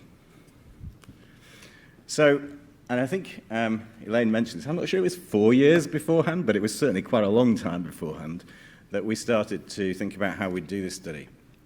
And this is really quite important because if you get this wrong, you're in serious trouble. And feasibility is everything with every trial, but in a real-world trial, you've got to think about lots of other things. So What kind of safety endpoints are you going to look at? How are you going to capture them? How do you know that the quality of the data is going to be sufficient? How do you even know what an exacerbation of COPD is in a data set? How can you describe that? How can you validate that?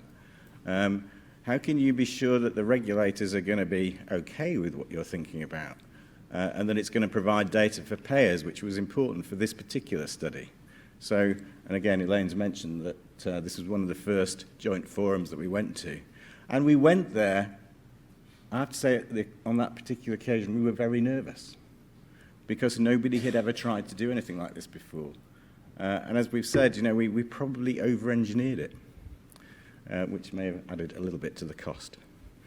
And then there's the operationalization. How do you do this? And Elaine, again, has mentioned where you have to work with all of the different providers and stakeholders in the system, of which there were very many. I won't go through the list. So I think there was a conversation yesterday with Leslie Curtis about a trial where it's real world, but by the time you get down to the people that actually volunteered for it, it was only about 1 in 40 people that would have actually made it. So there's the opportunity there for selection bias. So one of the things we wanted to do with this study up front was to make sure that we were actually trying to get nearly everybody we could that would meet the entry criteria in our local population. We're having the same issue as yesterday. It's great.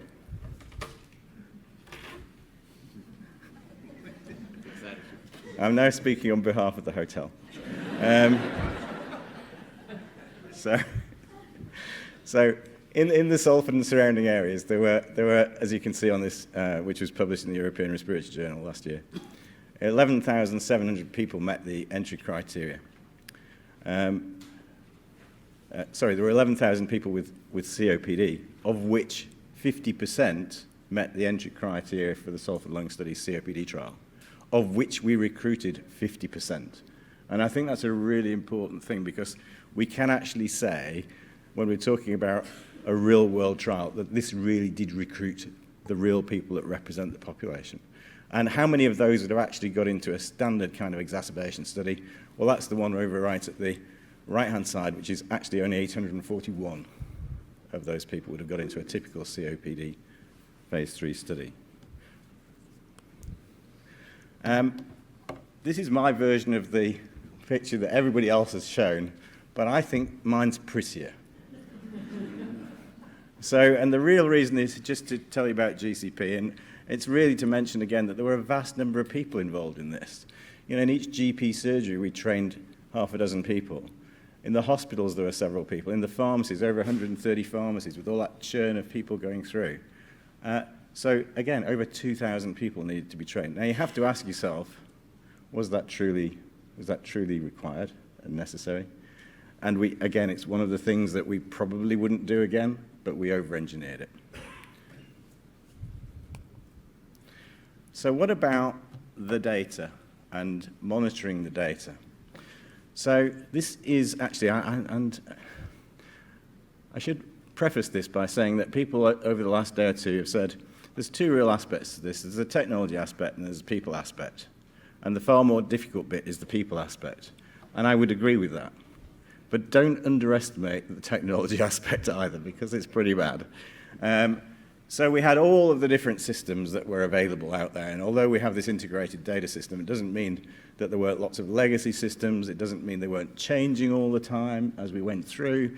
You know, one of the big providers of GP software systems in our neighborhood is produced by an organization called EMIS.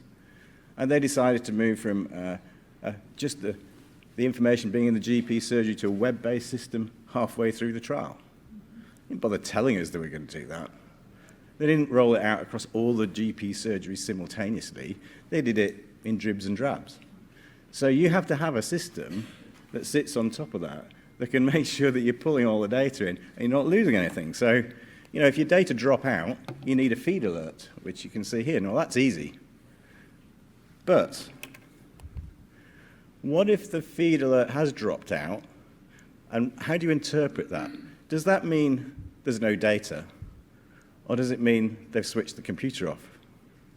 So you have to have that constant refreshing system that you can see here with those little blue arrows. And if one of those goes down and that feed is no longer live, you have to alert for that and you have to look into that. And our technical team had to do this all the time. Similarly, these are all the people in your trial, and you should be getting data on them pretty much all the time.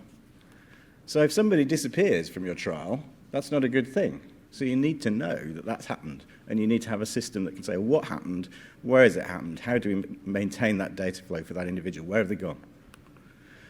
And then there's the data itself. You're expecting it to arrive in a particular format. But what if it doesn't? And that was not an infrequent occurrence. So if the data arrives in an incorrect format, or you get too much of it or too little of it, you've got to have a system that allows you to look into that as well. This is my version of Noah's slide. And I just have one. This is the 24-hour, real time at the top from the hospitals, 24-hour from the middle bit, which is primary care, and less frequent for the national systems down at the bottom. All that feeds into our activity summary system, which is much more beautiful than it was for when we did it for the Salford lung study. But it basically allows you to drill into those alerts. I'll give you one anecdote of how good this is. One morning, Noah and the team got an alert that one of the patients in the COPD trial might be pregnant. This is a bit of a surprise, seeing as the average age is 61. So what we're able to do is to drill into that alert and say, well, how did this come about? And when you do that, you find that it was an administrator in the hospital who instead, accidentally, of making a patient a follow-up appointment for the respiratory clinic, made them, by mistake, a follow-up appointment for an antenatal clinic. The system picked up it was an antenatal clinic, and they said, this could be a pregnancy. So it tells you how good it is, and you can make it very sophisticated, but you have a price to pay for that. So here's some other good stuff and some bad stuff, and we've talked about that. So if you take some similar phase 3 COPD trials and you look at the Salford lung study COPD trial, we had a lower rate of withdrawals, a good thing, a higher rate of SAEs. What does that mean? A higher rate of pneumonia SAEs. Doesn't sound good. But a very similar rate of adverse drug reactions. Now, this is actually, we're sort of victims of the population that we've recruited. We've recruited an all-comers population. They're much sicker. You know, they're all smoking, well, not all of them. We don't recommend that. But there's people with cancer in there, all sorts of other stuff. And so they're a sicker population. So you might expect to see that kind of higher level of serious adverse events. And again, that shows up here if you compare on the left-hand side the SLS with some of the similar kinds of traditional COPD trials. But this is exacerbations. This is your outcome. This is the thing you're interested in. So you're seeing about a double that risk of exacerbation. And again, it's representing the sicker population. I've heard people say that, you know, we don't want to put our drug into this all-comers population because we might dilute the result or we might not see what we want to see. But actually, you might be pleasantly surprised because what you're seeing is the actual size of the effect is probably the same, if not greater, in those sicker patients. And that's something that these real-world trials can bring out. This is to remind you that we get a lot of data from a lot of different sources. Now, at the bottom right and over the right-hand side, you can see nowadays we're being asked to bring all these other data in, so around omics and wearables and so on. Huge amounts of data flow. And, of course, the nice thing about that is it's lots of data. The really bad thing about that is, I think somebody said at a meeting like this I came to before, the great thing about standards, they're like toothbrushes. You know, everyone's got one, but nobody wants to share. So we have to have a system that brings all those different data standards together. And this is our system. So over the top left, you've got the read coding system for GPs in the pink. The top right is ICD-10 codes from the hospital. We bring all those into the middle, which is the orange concepts, which is SNOMED CT, and we can now output those into SDTM or OMOP. We didn't have that when we did the Salford lung study. We sent them raw data. Sorry about that, but we've improved it since. Inspection, we had multiple inspections throughout from the GSK internal audit system team. I have to say, both they and us learned a lot from that process because, as Elaine said, it was very different. We had to check on system validity. We had to be able to prove that we could track the data. We had to be able to do site-level inspections in the same way that you would any others. And then there was the small but very significant issue of archiving. How do you archive a real-world data set? It's enormous, and you have to archive it for decades, possibly. And so if you do that and you stick it into a current system, how do you know that when you get it out, you've still got compatibility with any kind of system that could open it up and show you what was in there? So we had to develop a system for doing that as well. So last slide. I think what it gives me confidence in is that you can actually use these technologies and you can link EHRs to do pre-licensed trials. It's possible. We've done it. This was a particularly special one, but you could do it for any. Somebody's been talking a lot about hybrid trials. This was a hybrid trial. Actually, all trials are hybrid trials, if you think about it. Because you take the data from a bit of paper and you put it into an ECRF, and so it's a hybrid. All that we're changing is the different pots of hybridness, if that's a word. Safety monitoring of this type of study, I think it's effective. It's different. In some ways, it's more challenging. In some ways, the closer to real time and the fact it's highly configurable gives you some major pluses. And I think, when we started to do this in a more widespread way, we should be able to improve this further. And it should actually lend itself to adaptive trial designs, which is, again, something people talk about a lot. Thank you very much.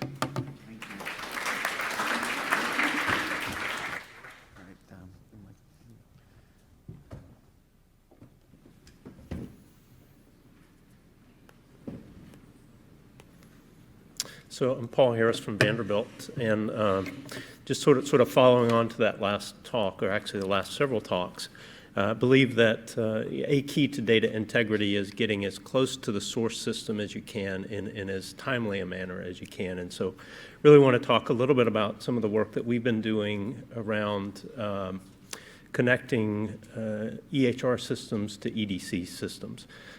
Just start with a really busy slide here. We'll spend about 14 seconds on it. Just to tell you that we're going to be talking about, or I'm going to be talking about, a platform called REDCap that is a configurable system. It's disease neutral. It's sort of intent neutral. We built it at Vanderbilt about 15 years ago to support all sorts of research studies and clinical and translational studies and trials. The one graphic I'd point out there is the Swiss Army knife. People, a lot of folks don't need all of those modules, and so the deal is you sort of put the modules in that make sense for your study. We make it available at no cost to academic, nonprofit, and government organizations, and a lot of people, a lot of institutions have license and are using it regularly for a lot of studies and trials.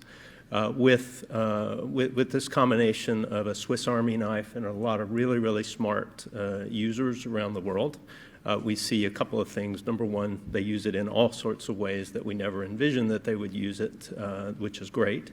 That drives new use cases, and they use it for all sorts of scientific studies and projects. And so here you see a bibliometric analysis of some of those publications that have cited REDCap. The thing I'd point you to, though, is the bottom right. Lots of great ideas for new functionality. Put smart people with configurable tools, and they'll tell you what's great about it, and they'll tell you what would be really great if we could do this.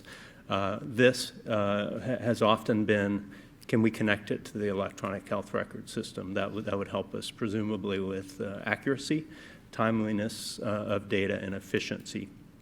So we've been working for about the last 2 years, primarily with Epic, but we're starting to work with Cerner as well, to create a module that can be plugged into a local REDCap Epic ecosystem to allow the two systems to work well together. There's two elements here that are really important.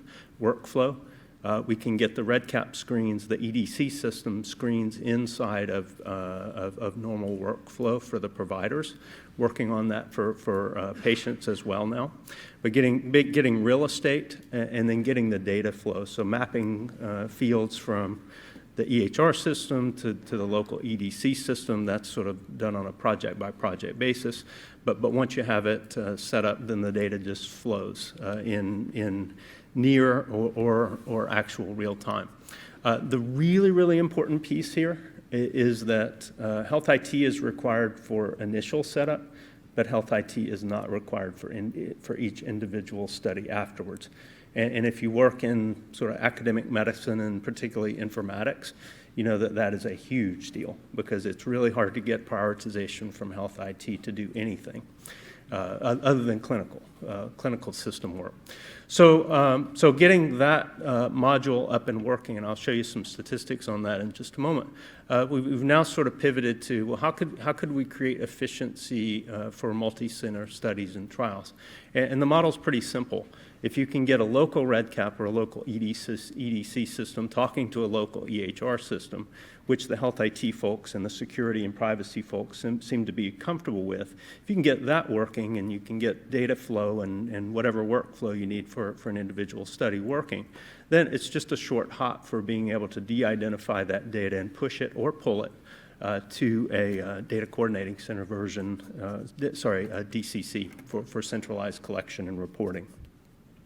So as I mentioned, we've been working on this for about a couple of years with Epic. We've built it out in a way in a way that allows standards-based ways so that it actually works in Cerner pretty well as also now. But we've got more traction with Epic because of a collaboratory that we have with their engineers. We have about 24 institutions, academic institutions that are Epic partners that are also using REDCap that have signed on, and they're in the process, various processes for getting it set up. We've been using it for some time at Vanderbilt, and you can see the statistics on some of our single-site projects there in the top right corner.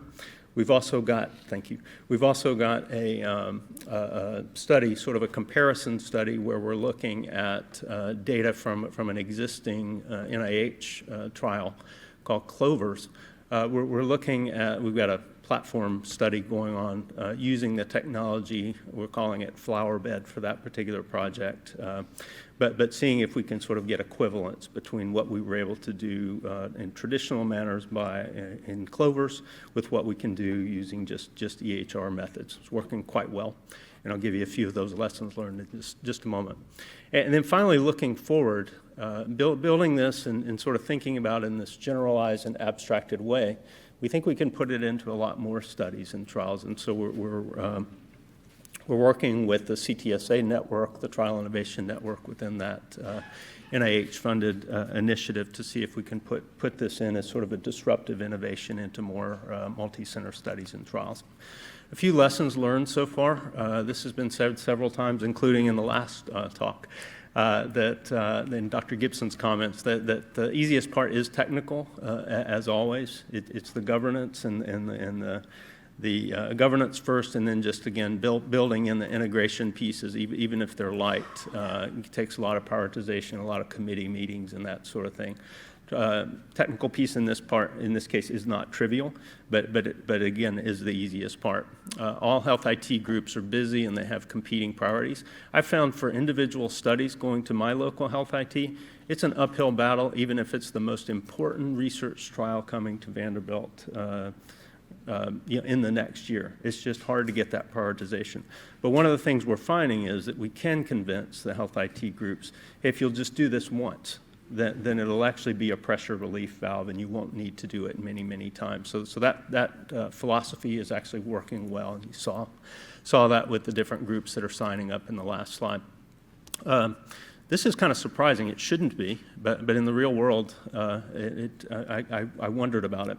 When you do the mappings from a local EDC system to a local EHR system for the data, what do we call labs at Stanford versus Vanderbilt versus Mayo Clinic, et cetera? Do they map or do they transfer? Surprisingly, they transfer pretty well. Not perfect, but they transfer pretty well. And so we do that increases our enthusiasm for building an efficiency of setup and so forth. We've done some anecdotal work. Some people have done some actual rigorous work around the gains for getting that closed system, the EHR, to the EDC system. And in fact, we see those increases of efficiency, data quality, and timeliness that one would expect.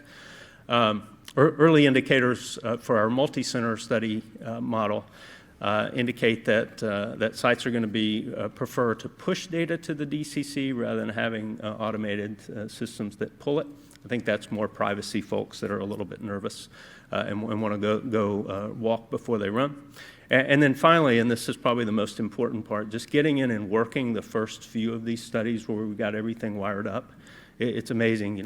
Once you've got the real estate, once you've got the data flow, the use cases just start piling on. And so we're really looking forward to future evolution here. Thank you very much.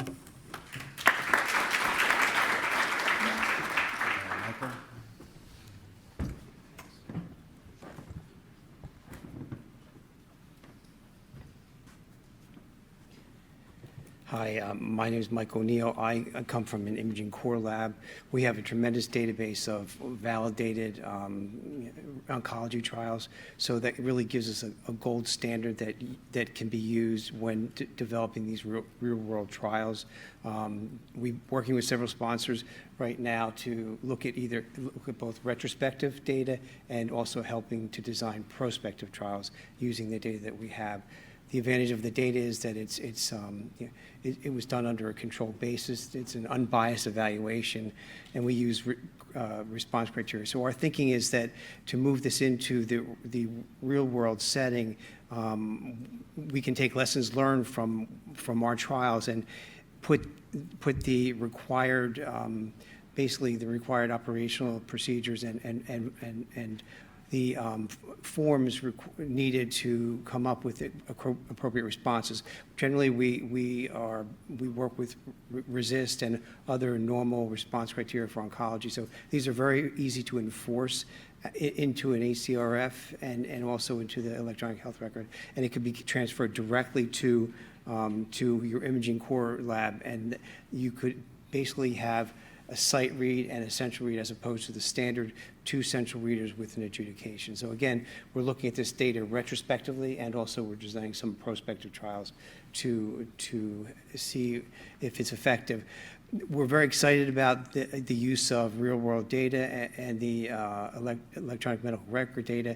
We struggle to import data from the sites. We don't just look at the radiology, which is very easy to get from the sites, very objective data, but to give a complete overview of response or progression, we need to incorporate the clinical data that the clinicians are seeing at the site. And that data is very difficult to get. It requires a lot of transcription from the sites or the study coordinators, and there's a big lag. So if we can directly link the medical record to the clinical trial or to the independent review facility doing the clinical trial, it saves a lot of time. I think the data would be much cleaner. We would get it much faster. And there's data that we request that we don't even know if we really need, but we do request it, and because we work in a blinded fashion, we don't have access to any prior records or radiology data. So we ask for things like benign metastatic mimics, which could be measured as metastatic lesions. A good example would be a hemangioma in the liver, which is very difficult to distinguish from a liver metastasis. So all this information should be included during the history and physical in their record or in some prior radiology report. So this is the stuff we could get, would be clean, we would know that it was accurate, and it would facilitate the review. Also, eligibility data would be very important. Some of these patients have to have failed multiple therapies, and if that data was transferred to us, we would know that they were actually eligible for the trial. We could continue to read them without any delays. So again, we're looking forward to having that data available to us. We feel that it will be reliable, attributable, accessible, and much more efficient for running our trials in oncology. Data collection, aside from the radiology part, is very, very challenging. So, next slide, please. Oh, I do it myself. Sorry. Okay, so So those are the advantages. We think there are a tremendous amount of advantages. We're really excited about working with the sponsors now to develop these new trials that are hybrid trials, and also looking at some of the investigator-initiated studies that were never centrally read, bringing them in-house, reading them and comparing them to the data that they have from the real-world data to see where the gaps are and how we can improve the process going forward. Our challenges are similar to what everyone's mentioned today. When is the EHR clean and suitable for clinical trial use endpoint? Again, that's something we're not that familiar with. Data privacy is another issue, and some variability. Criteria used for analysis, and that's important. Not everyone is trained in it, but again, we feel, looking at the retrospective data that we have, if we can incorporate the requirements into the electronic health record and the CRF, we can actually enforce the rules and have that filled out at the site. Systems talking to each other, it sounds like it's not as big a problem as we've run into so far, but again, we're just early in the process. And then the radiology and oncology training and background can be different, so standard of care can differ across sites. It's a little bit easier, I think, to standardize care in an oncology trial because there's a routine schedule of events that have to happen with respect to imaging and the good clinical practices. So we're really excited to work with all of you figuring out the best way to move forward with this. There's multiple options, multiple lessons learned, and we do have huge databases that I think can be very helpful in supporting this effort. Thank you. Thank you. If you look at the clock, we're running a little bit behind. These have been really good presentations. If there is a question or two now, we'll try to fit it in. And since this is public comment, we'll have a chance for also addressing these later on.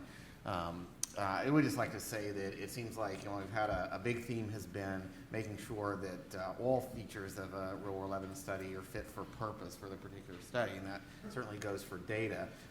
But what I took away from several of you was that while there is a focus now on getting some initial studies going, you all seem to feel like there's a capacity to really build an infrastructure at the same time using these early cases. I think, Paul, you were saying the capacity to pile on, which I think if we pay attention, explicit attention to using these early studies to build out those capabilities, that the cost should come down. So time for maybe one question. Hi, Mark and Luke, Food and Drug Administration. I have a question about data integrity in the context of laboratory tests. So as you know, I guess in the UK you may not have the problem of different labs using various testing. For example, Theracos probably could not have happened in UK, that kind of issue. But with certain specific laboratory tests, there's quite a bit of variability in the United States with regards to how they're done and data standards. Are there ways we can ensure that the data that we get from real-world data are correlated? For example, sending standards to the labs to test and double-check, or sending duplicate samples to see that we get the same value from the same test sample from a specific laboratory. Do you advocate for any of those for data integrity testing? Thank you.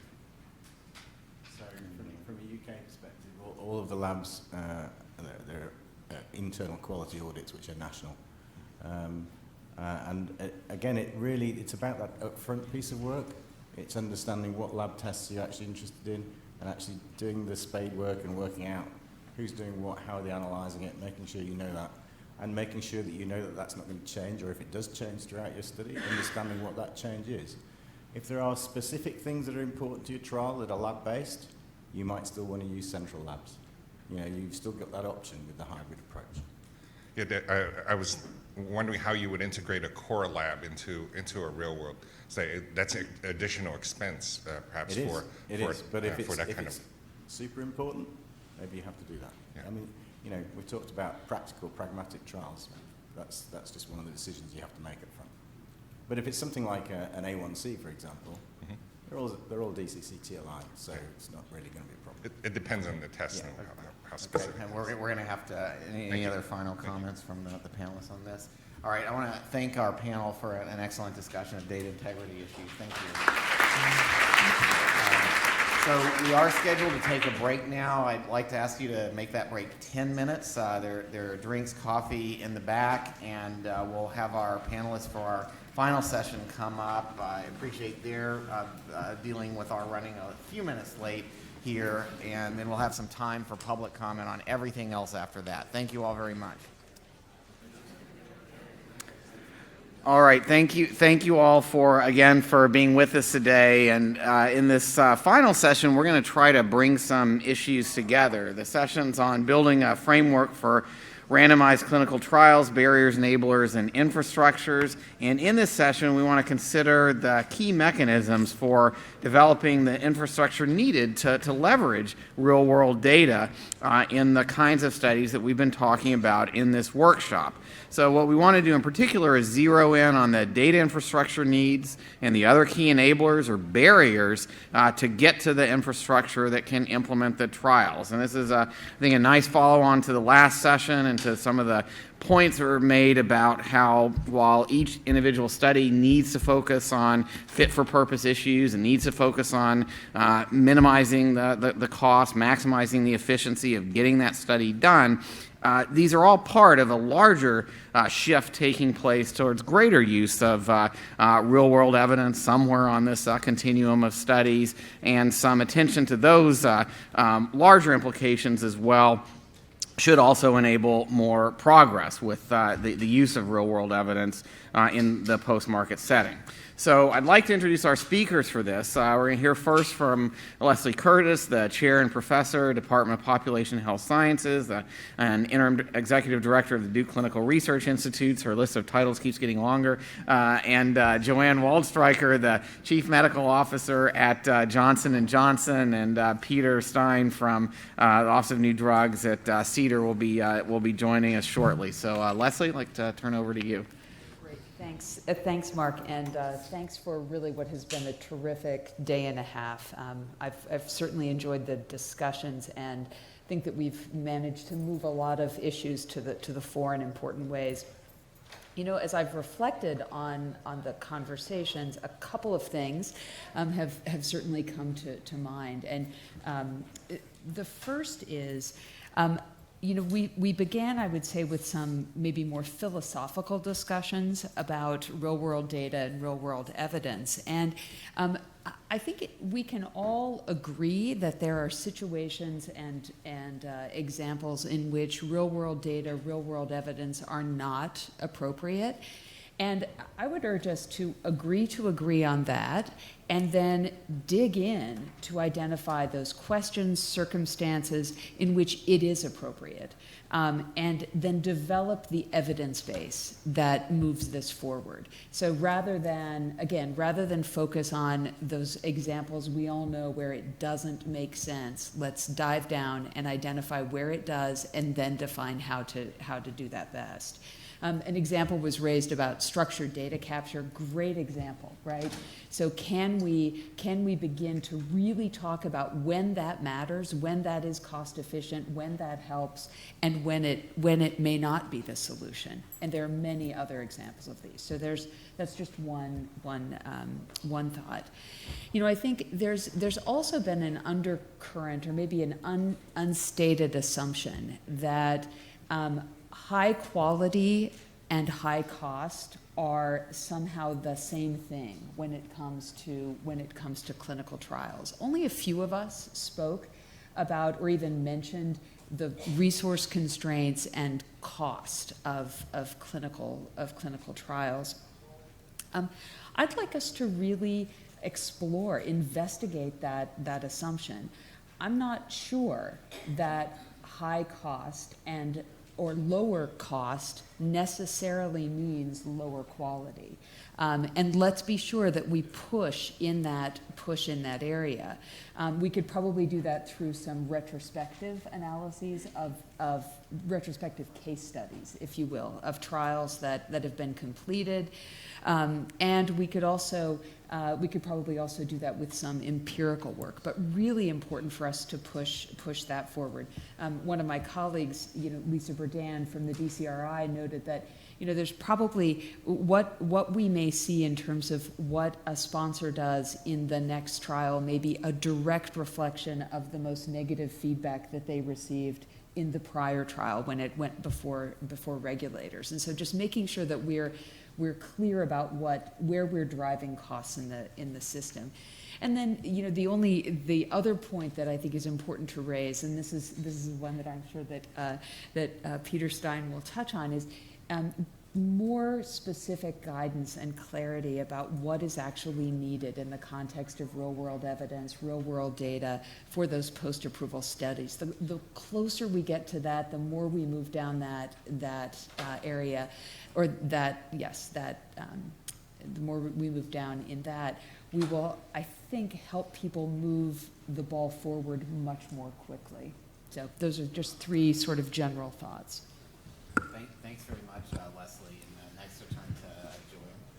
Great, thank you so much. And really I want to applaud FDA and Duke Margolis for bringing us all together, and also want to thank those who shared the specific examples. I think it's a great example of what we need to do forward, an enabler, as you said at your opening, for helping us all advance the field. I want to get back to a few points that were made yesterday, which I thought were really critical. And the first one from Jacqueline from the FDA is, really we want to bring clinical research and practice together for a joint goal. And of course, for all of these types of studies, there can be two goals. One is for regulatory purposes, and the other is for generating real-world data for important reasons, but for non-regulatory purposes. And I think it's important, as several of the other speakers have done, to really separate that out. Because for regulatory purposes, as Peter mentioned, we need the believability. We need to isolate the efficacy and the safety for public health reasons. And so that is, I think, the critical part that I would like to focus on, and that I think we in industry need to focus much more on as well. Although I'll add, of course, generating real-world data is also extremely important for all stakeholders. But I want to put that aside for a second and really just focus on generating data for regulatory purposes. And the goal, I think, that we all have by bringing together the clinical research and practice together is by getting much more efficient, not just from the farm perspective, but also from the patient perspective, making sure all the patient data is in one place, one electronic place, let's say, so the patient doesn't have two isolated records of his or her medical history floating around that never get connected. It's also better for investigators so that they only have to enter the data once. And I think one of the speakers said, and doing it with high quality the first time and doing it very completely, maybe adding some more things to the EHR would be best. And then, of course, it's better for the companies. I think we've talked, and Adrian really talked about this, the opportunity cost, especially for monitoring visits and for comparing source documents to clinical research forms. That's a huge opportunity cost that none of the stakeholders can really afford at this point in the cycle, where there are so many important questions that we have to answer, and just not enough resources, not just from the companies, but investigators, patients, et cetera, to really go around. And so there's really an opportunity for these, and to start with these hybrid approaches, to leverage health systems data, such as was mentioned yesterday from the researcher from the Brigham, Dr. Piantendosi, also from O'Neill today, really using electronic health records and getting more data in those electronic health records so that they can be of high quality, which is critical, as you said. We have to have that high quality because we have to generate the excellent data for the health authorities to make good decisions for public health, but also in a much more cost-efficient and single way, that feeds into the learning healthcare system that helps everyone and stops all of the double work and double efforts. And I think maybe the next time we have this meeting, we can include even other stakeholders, other groups that are working on bringing those together. Like we heard an example today. We heard from Picori. Maybe we could hear from Apple next time, or Google, or Hugo, or some of these other companies that are trying to do this in a very high quality way. We also need to learn from experiences when we see a new approach. Peter, you mentioned about adjudication. There have been many publications about adjudication maybe not being necessary.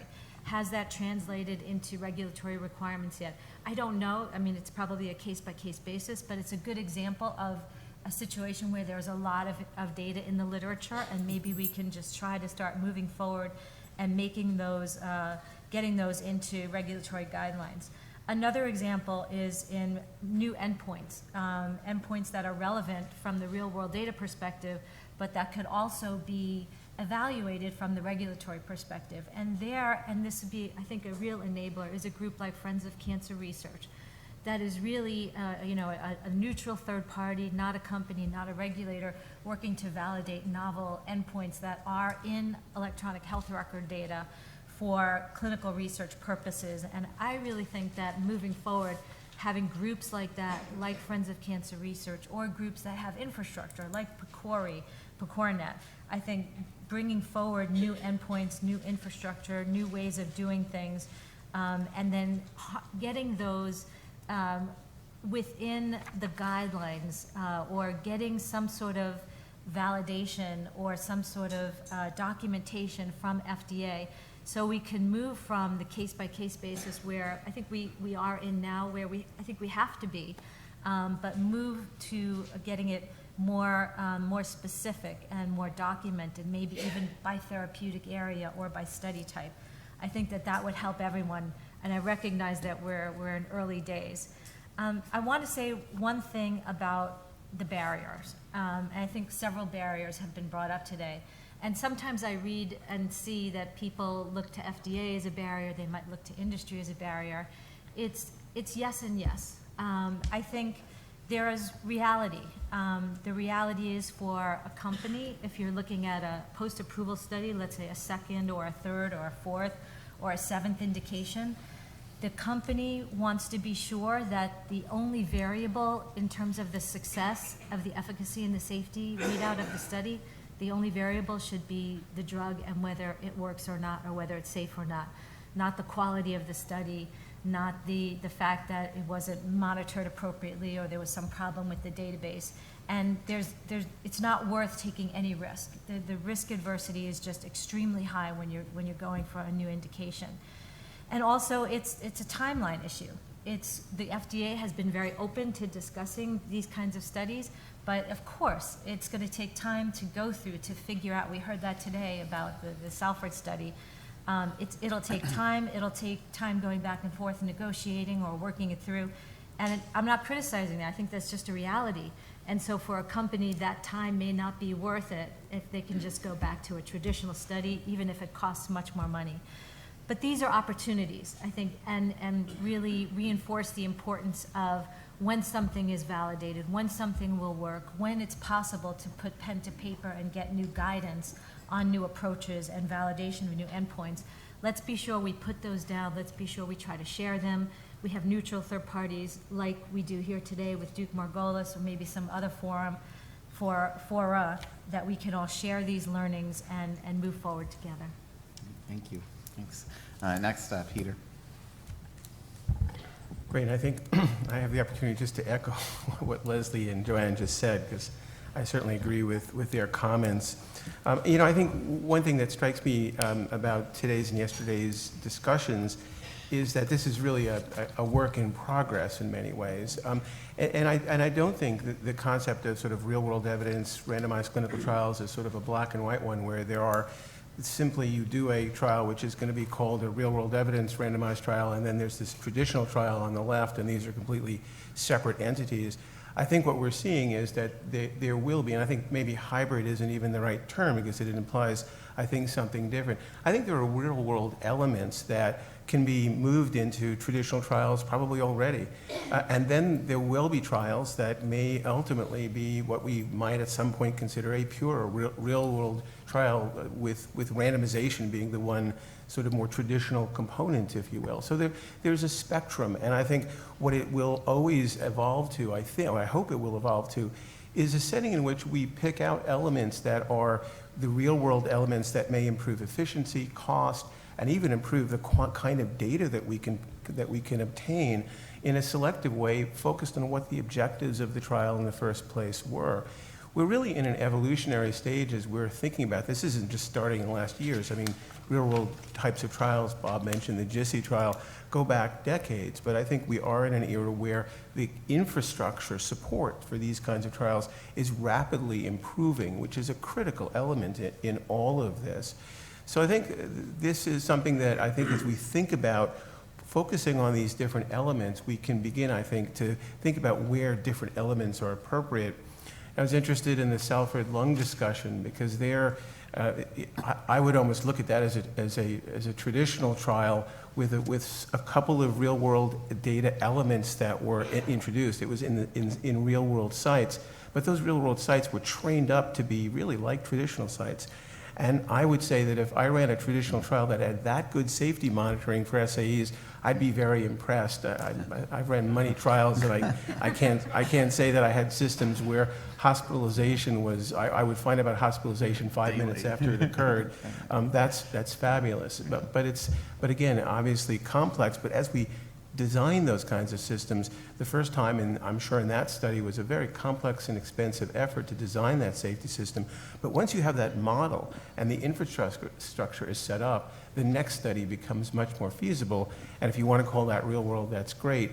But it's a wonderful way of assuring, I think, comprehensive safety monitoring for serious adverse events. And as Alice Unger mentioned, those are the kinds of information that we often want later in the development of a drug as opposed to earlier when more detailed safety information would be necessary, and that infrastructure probably isn't quite right to obtain that kind of more detailed information on non-serious adverse events or standardized laboratory types of studies. So I guess the first thing I'd emphasize is really about, like, what are you trying to figure out? What is the study objectives? And is the real-world data elements that you're interested capable of achieving those objectives? We talked about the need for blinding. Well, sometimes you do need blinding, and sometimes blinding may not be necessary. And I won't go back over some of those settings, but I think that's a question you could ask once you're going to do a randomized trial. What are the endpoints you're using? Are those endpoints obtainable within the context of a real-world data set? If they are, that may be, and are robust in that data set, that's great. Many endpoints are not. If it's a subjective endpoint, a PRO, or other such measures, it may not be obtainable. Although I will say that with digital biomarkers, and I don't have an iWatch, but with those kinds of endpoints that can be obtained, more and more things may be available through real-world data sources that are available now. We may be able to validate those kinds of instruments which can come in through real-world data sources, where right now we need a patient to fill out a form, which is not in the context of real-world data. There are a lot of challenges. I mean, we have the issue around data quality, and we're certainly developing systems that can improve that, but we do worry about converting data that was really generated for healthcare interactions into data that is research and reliable. And that is improving over time, but it will always be a challenge. Physicians are obtaining data from patients that weren't intended to answer questions regarding research, and now we're trying to rely on that data. Is it reliable? Well, we'll find out more and more about its reliability, and there'll be ways of improving that, I hope, over time. We certainly, right now, don't really have an infrastructure, I think, that fully supports these efforts. It's highly fractionated. We know patients move from one care system to another, even in terms of who the payer is. So the use of EHR claims, can we really have adequate follow-up of patients? That's something that we need to address. Can we adequately link EHR and claim and laboratory data? Well, we're trying. Many efforts have been ongoing, but as those efforts evolve, it'll give us much greater capabilities. But right now, those capabilities in most systems are pretty limited. There have been efforts, and we talked about one of those yesterday, to introduce EHR research elements into EHR. That's great, but most physicians who have 3 minutes to see a patient probably aren't going to be too happy about filling in 10 more elements, maybe 2 more elements. They might be, maybe 1. But those are the kinds of efforts that we'll have to at least explore to see if they have some opportunity for us. I mean, there clearly are opportunities here. We can broaden the patient exposure. As I said, I sort of bridled yesterday thinking about real-world evidence versus sort of fake-world evidence in terms of traditional trials. I don't quite view the world that way. I think it's an evolution.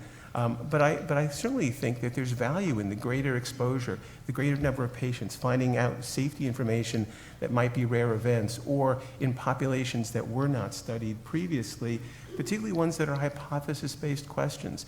An example yesterday where in a drug where it was not studied in smokers, it certainly is a relevant question for an asthma medication. What is the response in smokers? That's a hypothesis-based question. Are labeling likely, if it wasn't studied in smokers, would limit its use in that setting? Well, what is the response in those patients? Or if there's another reason why the drug might not respond, for example, a drug studied late in an oncologic indication, might it work for prevention, or might it work very early on? Our labeling would limit it to later use, but certainly very relevant questions to broaden the experience, and real-world evidence might be a source for answering some of those very important questions. There are other questions that aren't really regulatory. We talked about adherence, a very important issue. Bob mentioned yesterday that one of the big health challenges we have is that patients don't take their medication. And so knowing the differences between an inhaler, for example, or a pill in adherence, that's a relevant question. It may not necessarily have regulatory impact, or it might, but it's a clinical question of great moment and great importance, and I think it needs to be studied in real-world evidence type studies could potentially address exactly that. Certainly there are other issues. I think real-world data, Bob mentioned also, the use for recruitment and retention. We heard other speakers comment on that. I think that's a terrific potential use to leverage these kinds of large data sets to bring more patients into studies. I will say, I mean, Joanne mentioned the role the FDA plays here, and I'll mention a couple of things in that regard. One is that, you know, I hope we're not a lagging indicator in general for things, but we certainly want to understand where the field is going before we jump in and accept how new approaches are to be used. But we're trying to be part of the process. Obviously, that's why we're here in large numbers today, and in other Duke Margolis and other meetings that have occurred. We're trying to learn this field better. We have a real-world evidence subcommittee that's actively looking at proposals and thinking about them and trying to understand how they would meet our regulatory decision needs. And I think that provides an opportunity for companies to have interactions with us and to find out what our perspective is on different designs. And I particularly encourage companies to come to us with randomized trials using real-world data elements, or even entirely in a real-world data setting. I can't say we'll accept it, but you'll hear a very interactive and a very, I think, full discussion of those elements. And if you've really thought it through, I think you may find that we are receptive, particularly for studies that are randomized. We are working on guidances, and certainly this is part of an effort to help develop those guidances, and I completely agree, Joanne, that the more we can be clear about providing guidance on our thinking, the better it will be. And of course, we want to make sure that the guidances we put out really do reflect our best thinking. But we're actively working on that. Of course, part of that's a mandate from 21st Century Cures. We were told to do it. We're going to do it. But it also, I think, very much reflects our deep desire to try to make the entire infrastructure around clinical trials more efficient. It's inefficient. It's costly. We can certainly do better. And I think all of us at FDA are unified in agreeing that we need to be part of the solution. That's why we're here today. So I think I'd encourage these continuing discussions. I'd encourage the industry to keep coming to us with proposals to use real-world data elements that are well thought out. And if you find us to be inflexible, send us nasty emails and we'll respond to that and try to be as flexible as we possibly can. But again, thanks for the opportunity to discuss these things. Great. Thanks very much, Peter, and thanks to all of our panelists for some great comments. We do have just a few minutes for questions or comments on these issues of infrastructure development. So I'm going to try to get in a couple here. And then remember, whatever ones we don't get in this session, we do have an open public comment session coming up. Please go ahead. Hi, thank you so much. I'm Carla Rodriguez-Watson from the Foundation for the FDA. I'm also the scientific director for specifically their IMEDS program. which little PR here is a subset of the Sentinel network that is there to partner with private industry, researchers, and academia for public health and safety questions. So, Dr. Stein, I was very happy to hear you say that potentially, maybe, we could be thinking about adherence as part of looking at it as a regulatory question. I mean, yesterday we heard a lot of this discussion, maybe not, maybe not, but there was a lot of discussion about, that we don't want to be able to look at the drug if we can't see the efficacy or describe the pharmacological effect of a drug if a patient's not taking the drug. But what if the drug directly affects adherence? If it makes you foggy or it makes you nauseous or unable to work, then you potentially might not take that drug. And in that case, it's not something, I think Dr. Levenge said yesterday, we have to take it into consideration and perhaps address it in terms of fixing that, the randomization that got broken. But if it is downstream from your primary exposure of interest, which is the drug, and it is then in the causal pathway because the drug is causing you is intolerable, then it does affect the effectiveness, and you don't want to control for it in that way. So how do we address that? Unless maybe as an adverse event that you would consider. And this is not just an issue in real-world evidence. No, and I'll be brief because it's a great question. And just to be clear, I think adherence is very important. Sometimes it has a regulatory aspect to it, and sometimes it's really more of a clinical question, letting practitioners know about differences in adherence, and particularly what predicts differences in adherence. We have a range of patients. We know if the patient doesn't take the drug, it won't work, straightforward. But why might they not take the drug, and what are the preferences? Sometimes it's very obvious things like intolerance or safety, tolerability or safety issues. And sometimes it's just convenience issues and understanding those things. I think in the trials that we expect to be able to collect information that reflect on those things. If a drug causes nausea or causes whatever adverse event that might lead to discontinuation, we should be characterizing that. It's incredibly important. I also think that where adherence impacts outcome, that's very important. There have been some nice studies done of oral versus a long-acting injectable with very well-described outcomes that were relevant and had regulatory implications with regard to labeling. So I do think those things can be very important, and we by no means would want to ignore them. But I think adherence is a broader issue, and sometimes trials can be done for adherence just to understand differences and predictors of that may not have a regulatory implication, but has a huge clinical impact, which is relevant and an important reason to do the study. Thank you. Agreed. Thanks for that distinction. Thank you. And I'll try to get into these last three questions before we move into our public comment phase. Thanks. I'm Beth Beluccio from Pfizer Clinical Development. And my comment is maybe sort of a general one, but it touches on something that Peter Stein was just talking about, so I thought I'd speak.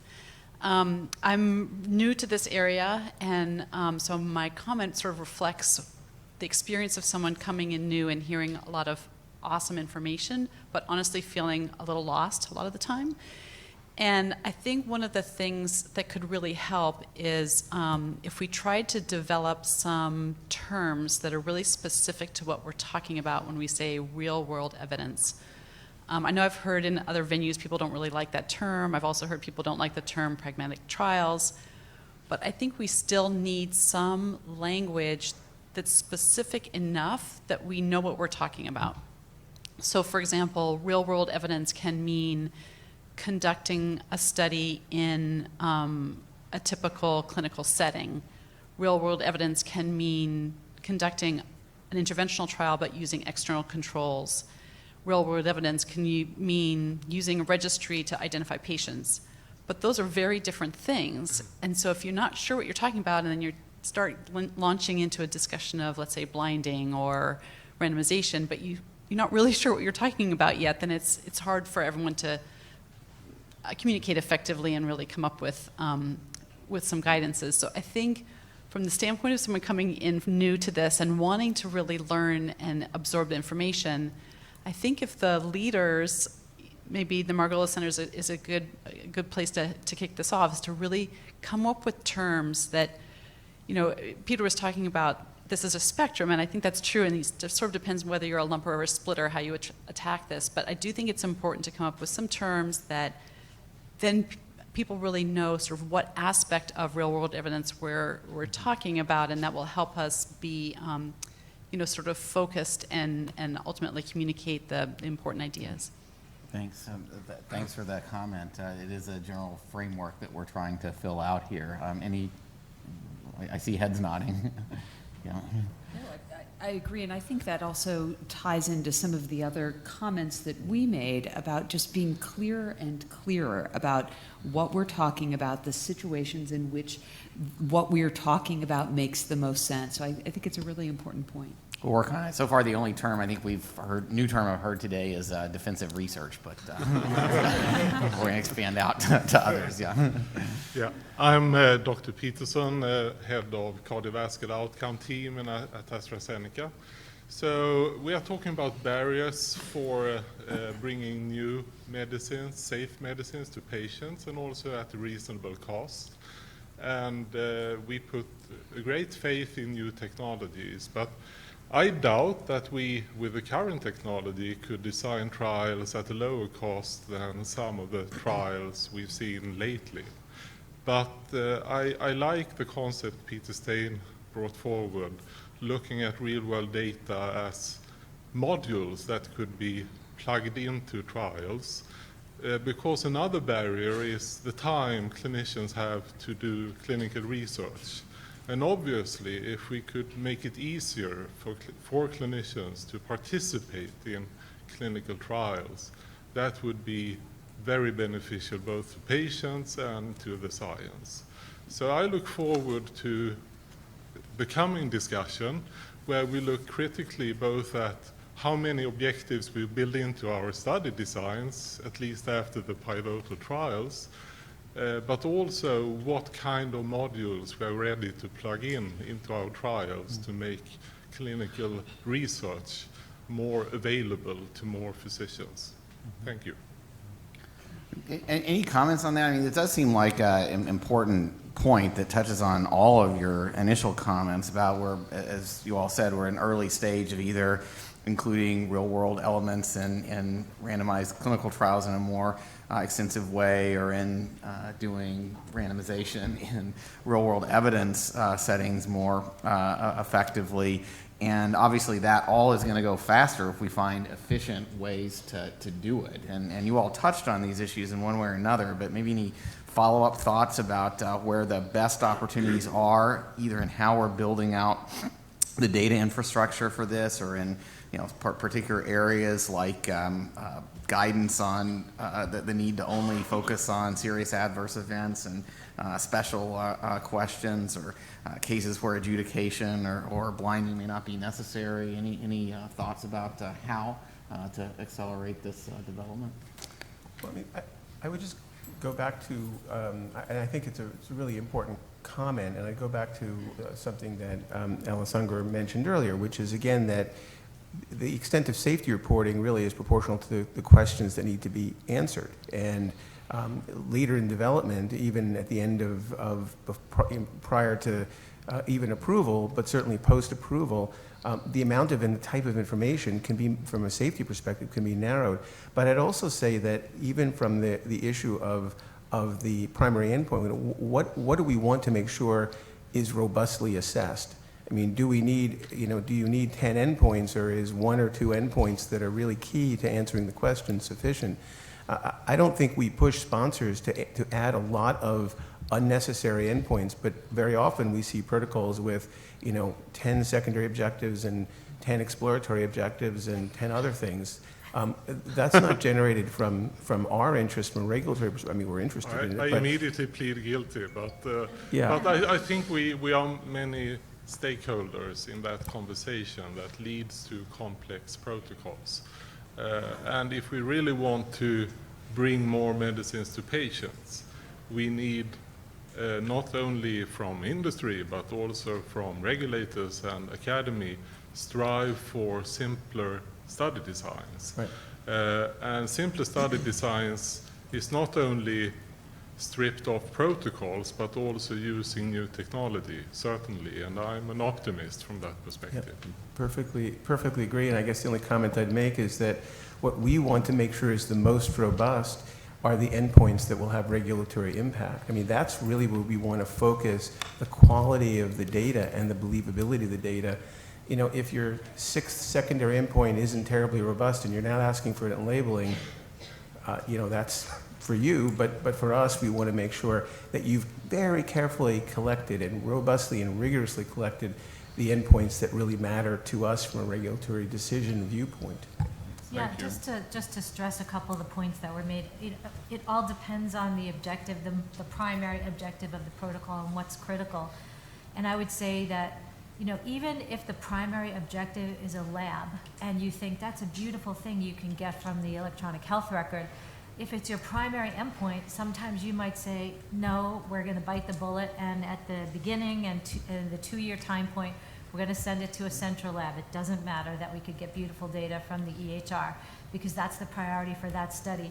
But you might say, but everything in between and all the other visits, we're going to let them go through the EHR and let patients be followed by usual care, et cetera. And maybe using the new technology will be, you know, because you want adherence, you'll send out reminders to patients or something else, you know, questionnaires to assess other secondary endpoints, et cetera. So these are the kinds of hybrid approaches. It all depends on prioritization, what your primary objectives and secondary objectives are, and with the new technologies, what can be gathered electronically or in a much more efficient way, and, you know, putting that into perspective with the priorities from a regulatory perspective. Leslie, any? No, actually, just I think you've summarized that nicely. Yeah. Great, thanks. Adrian? So this question may be more for Joanne. So there's been a lot of discussion about like different areas where you can focus on in terms of real-world evidence and randomized trials, and so from blinding to kind of operations and then data. And I worry sometimes about how we can focus on kind of what's the simplest things to do now versus things that are evolving, such as data and technology. I was struck by some of the slides that showed like the complexity that people have put together for data systems here, and I personally know some of the challenges there. So any thoughts in terms of what's the biggest bang for the buck? Because you get to see the so-called checks that are written for these things, and like what should people focus on? Oh, it's tough because I have to say, I'll say for this meeting, I won't even talk about internally within our company, I really haven't seen too many proposals for regulatory grade indication seeking studies within real world data systems. I really didn't see any here. We said that the Salford study was not set up for regulatory purposes, certainly not. I've heard here, you know, I didn't know, but it doesn't look like it was set up with the FDA concurrence. It was set up for other reasons. And so it's a tough question because of the barriers that I mentioned. People are very risk averse. Where I personally think the biggest opportunity is in the situations that I mentioned. It may not even be the second indication. It might be the sixth or seventh indication that you're seeking. It may not be the highest priority from a patient need perspective, but something that's a little bit of a lower priority from everyone's perspective, where time is a little bit more of a luxury, so you can work things out, bring them to the FDA, go back and forth. And also where the endpoints are amenable and the interim monitoring and the safety profile of the product is amenable to doing the kind of, channeling Ellis's discussion now, where it's amenable to not doing the intense safety monitoring. I think that's the biggest opportunity for now, but it's still a challenge to find the right pilot, the right program to bring forward. So it sounds like we need to push something forward so that we can have Bob update his slides and not necessarily use trials from decades ago. In the next meeting, make sure Joanne actually has something okay. to talk All right. about. I think we need to push things forward. I think also we should try to see if there are any lessons we can learn from the post-marketing studies or, post-marketing monitoring that's done, post-marketing requirements that are done, which are using more real-world data elements to see if there's any validation, anything that we could be learning from the studies that are done to get health economic data. We heard some of those. Is there any validation done in any of those studies? That it would be good to kind of start that discussion and that lessons learning together. Yeah, great. All right. I want to thank the panelists, thank all of you who participated in this session. I think it was a great way, a great final session to end this meeting on. Thank you all very much. Now, that was our last panel, but we are not done. As we've wrapped up our panel discussions, I want to challenge you all to think about what you've heard throughout the morning and yesterday, and in terms of important points for FDA to consider as they build out their real-world evidence program. As we've discussed, there are going to be forthcoming guidance documents from the FDA, as well as you've heard, a lot of interest in developing further activities in this real-world evidence space, making some sort of further strategic investments at the agency related to these topics. So this is a chance to inform that process. I think the comments we've heard so far during this meeting, as well as the presentations, have been very helpful in that regard, but we want to make sure we're not missing something. So we want to open up the floor for questions and comments now. If anyone has any, please go ahead. Yes. I'm Jay Aram from Pfizer. Oh, I'm sorry. Was I? Okay. No, go ahead. Go ahead. Thanks. Thank you very much. I learned a lot, and if I got nothing contribution to the guidance, I definitely learned a lot. But I would ask the FDA to consider, I didn't see representation of rare disease. I saw a lot of great studies and ideas for cardiovascular and COPD, which is wonderful and important. I would just encourage involvement of rare disease. We need to generate real-world data, maybe in a different urgency than diseases like cardiovascular. So I would encourage Duke and FDA in future to include rare disease. And in the same regard, when developing the guidance, I would hate to see a guidance that would just be a baby step. I would encourage that it should really make a difference. And maybe by making a difference, it's not to just reflect what we discussed, but rather think about the future and how will that impact, because as you know, FDA does have an impact, I hope, on how we do clinical research. One point also that I mentioned more than once is the registry. Registries can be of high quality. I can assure you that FDA as well as EMA had provided Pfizer with an indication based in part on a registry data. So I would say that some registries, not all, because it's all voluntary, so unless there is quality control, the quality will not be as high. But I assure you that in mucormycosis, for example, which affects 1 in a million population, it's very hard for anybody on the planet to be able to collect data. Registry is a lifesaver, so we would like to know how far can we take it. Right. Thank you very much. Over here. Thank you, Steve Piantadosi, Brigham and Women's Hospital. I'd like to pick up on the earlier comment regarding terminology.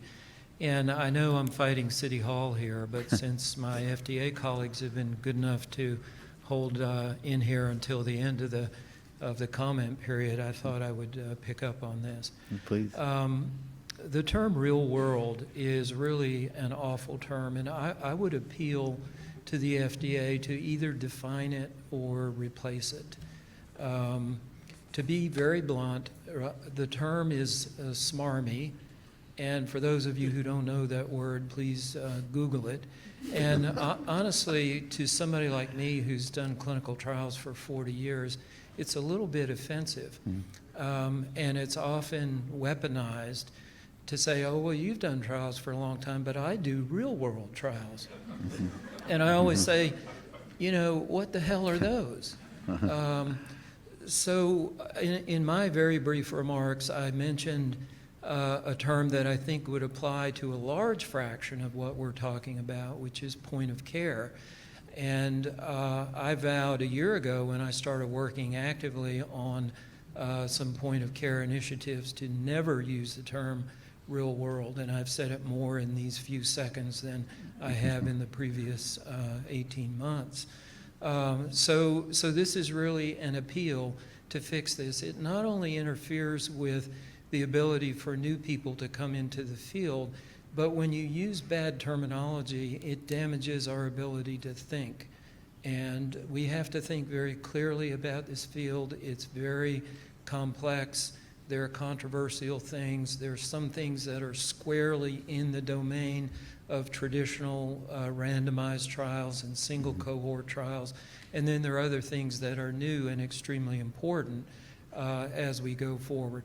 So an appeal to FDA, please either define it or replace it. Thank you. And your positive suggestion on that is point of care data, point of care studies, point of care Point evidence. of care is a term that I think would pertain in many cases, but then, you know, there are also well-defined terms for many of the other data sources and things that we're talking about, whether they're derived or curated or whatever. But let's try to fall back on things that we all understand rather than using a term that that not only is poorly defined, but actually I don't think is defined at all. And quite honestly, I've heard one person recently try to define it at the cancer meetings, and the definition that was offered essentially included everything.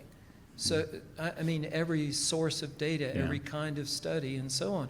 We all live in the real world. I mean, go to Cochrane. I'm sorry, I'm preaching a little bit now, but it is public comment, right? It absolutely is.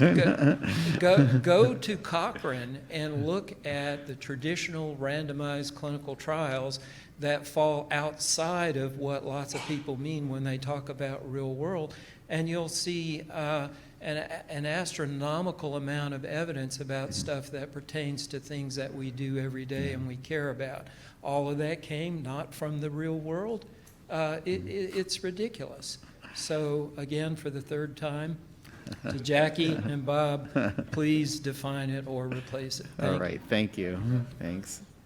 All right, Steve Grossman. I'm a regulatory and policy consultant. The backbone of real-world data is claims data, electronic health records, mortality data, and of course, interoperability. And I guess I have two points. One is, how do we systematically stiffen that backbone? Because right now, it's a mess is charitable. And my particular question within that is, how do we, I wrote achieve interoperability, but what I really mean is how do we enforce interoperability? Right now we have a half dozen vendors. It's not in their economic interest to be interoperable, and if the system never gets better unless that changes. I mean, there's a lot of stuff to stiffen it. That's where I would start. Thank you. Great. Thank you very much, Steve. Thanks. Hi, Elaine Irving from GlaxoSmithKline.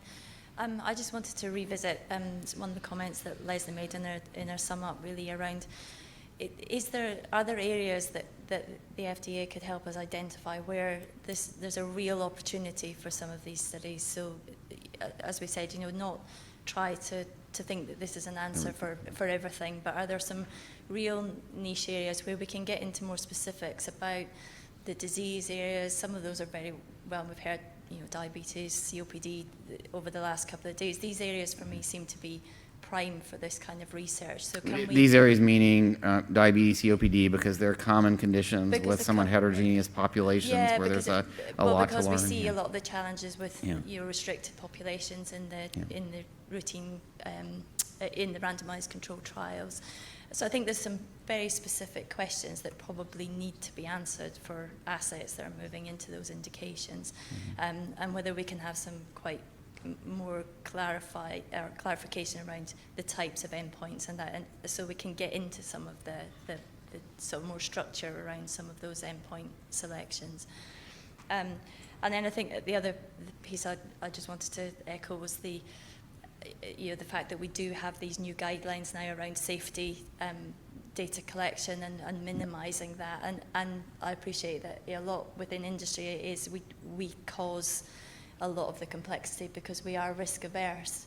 But I think what's been really great today is actually to hear directly from members of the FDA saying that actually we don't want it, we don't want to see it, because that's a great message for me to take back. Because while a few individuals in the organisation are starting to work that way, really hearing it firsthand gives great ammunition to force change within the companies as well.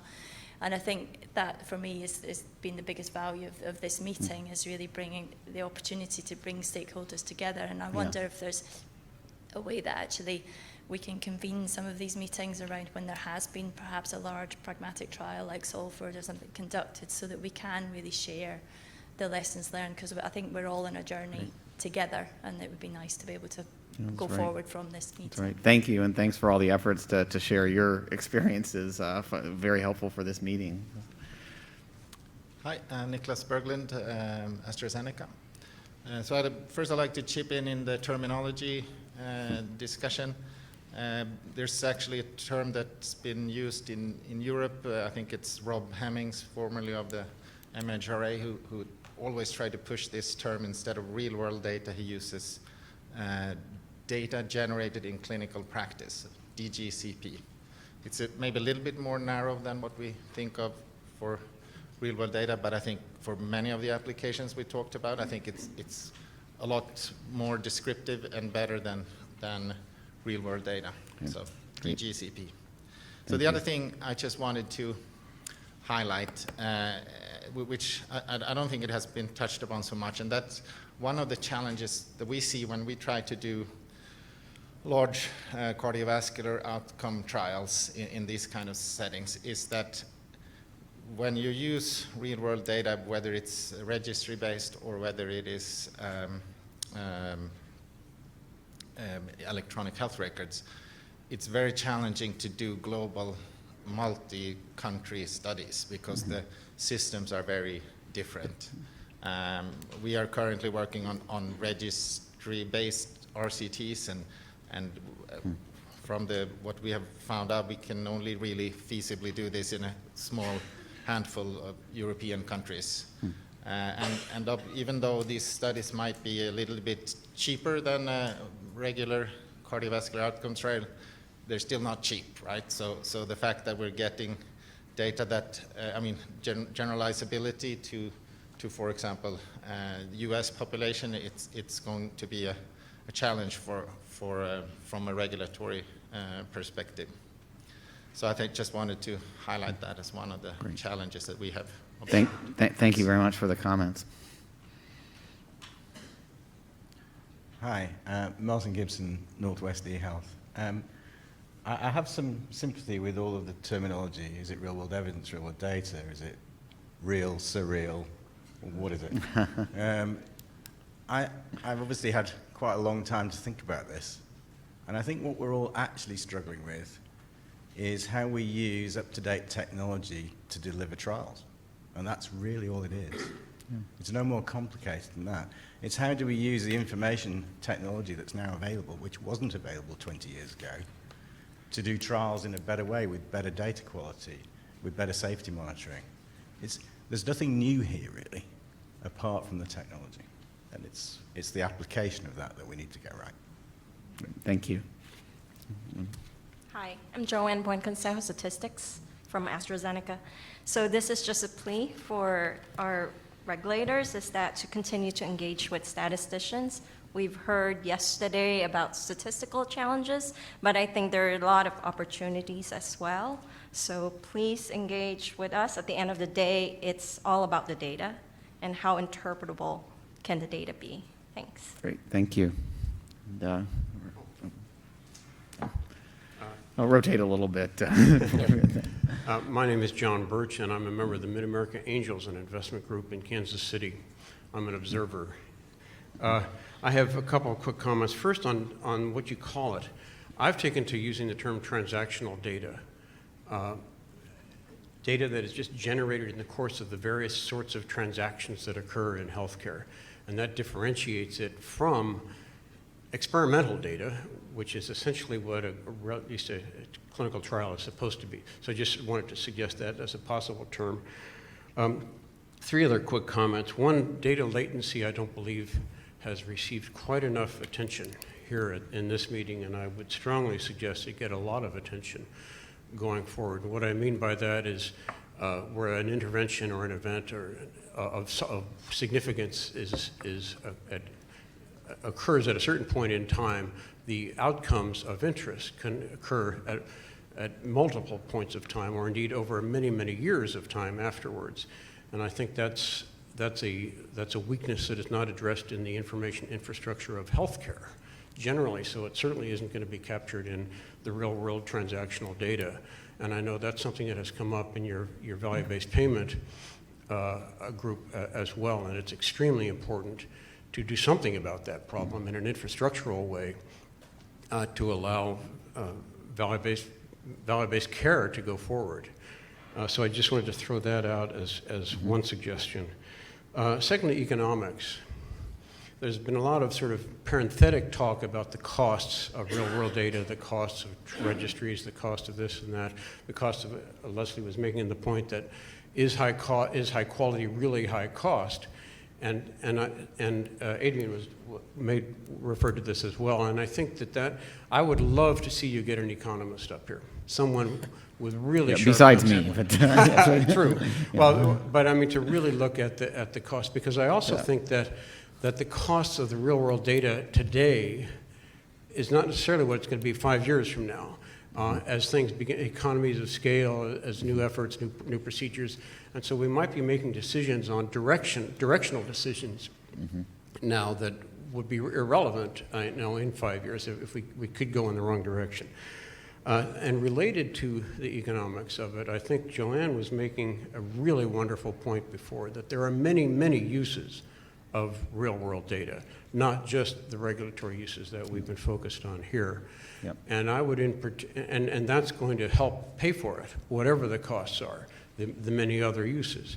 I would particularly focus, and this is not part of your subject here today, but on consumer use of real-world data, of their own data. There have been many, many attempts to develop personal health records, basically in one way or another, to collect a given patient's data in one location for their own use as well as for many other uses. I think that there's a huge amount of discussion of patient engagement, the need for better patient engagement. There's also been here a lot of talk about the need for better adherence or compliance. The fact is that underlying all of that is poor patient health literacy on the part of American consumers.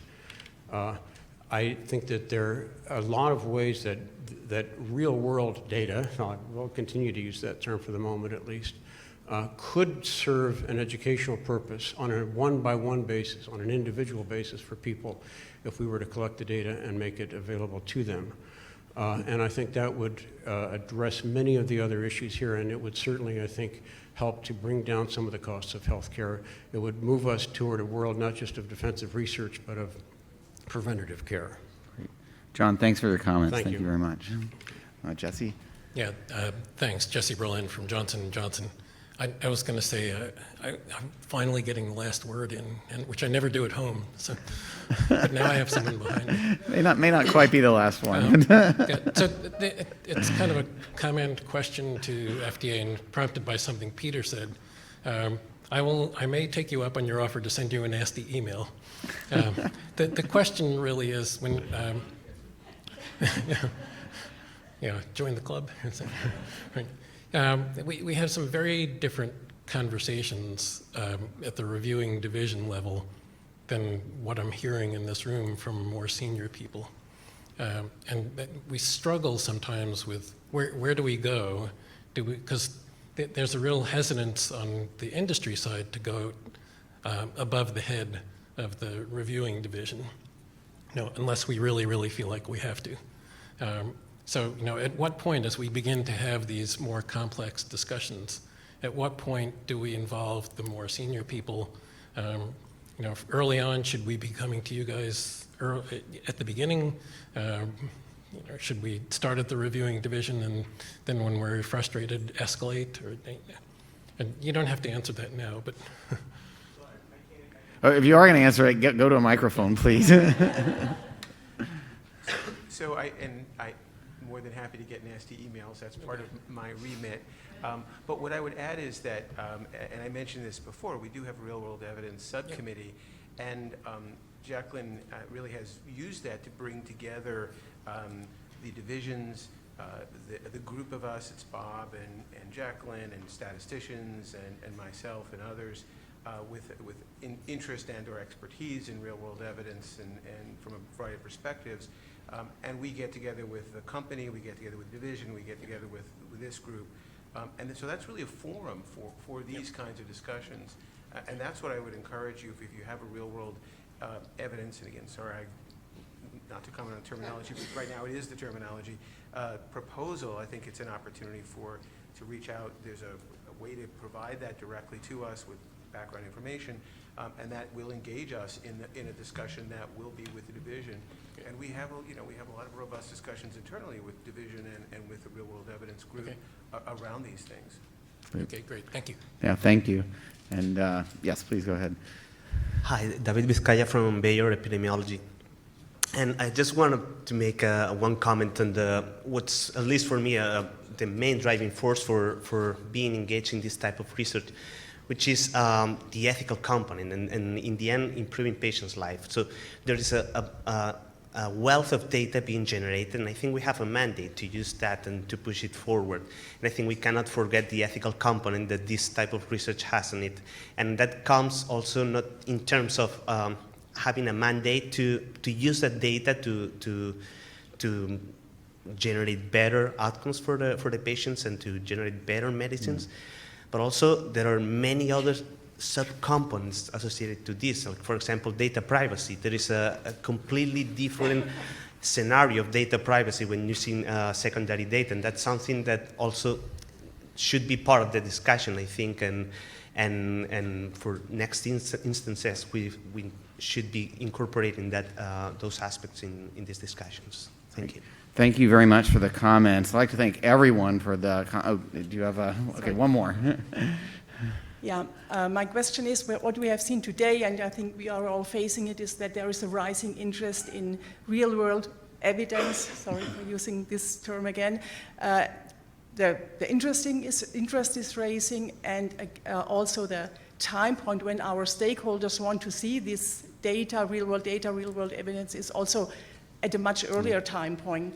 So my question would be, as a consequence, the time frame when we have to perform these kind of studies is also getting earlier and earlier. So what would there be a cutoff or a time point which would be too early, maybe when there's not enough in the box of our safety and efficacy database?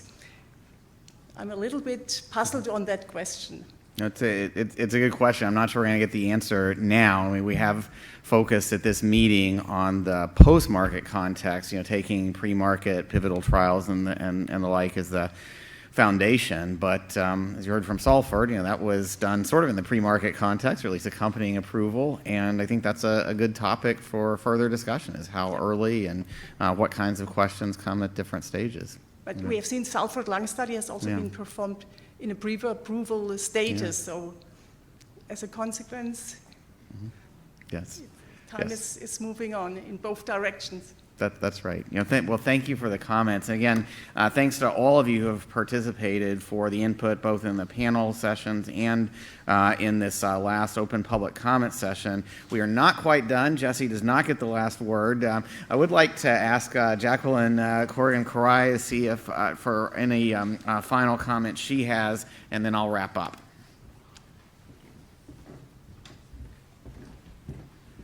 Thanks, everyone. I really can't add to all the wisdom that we heard yesterday and today, so I won't try and go into that. I think, Bob started off and reminded us of the regulator's skepticism, and Peter talked about believability. But what was really exciting was we heard a lot of innovative and very thoughtful work that's going into trying to make this a reality, and I think we are willing to work with you and figure out what makes sense. We'll figure out what we call it as well.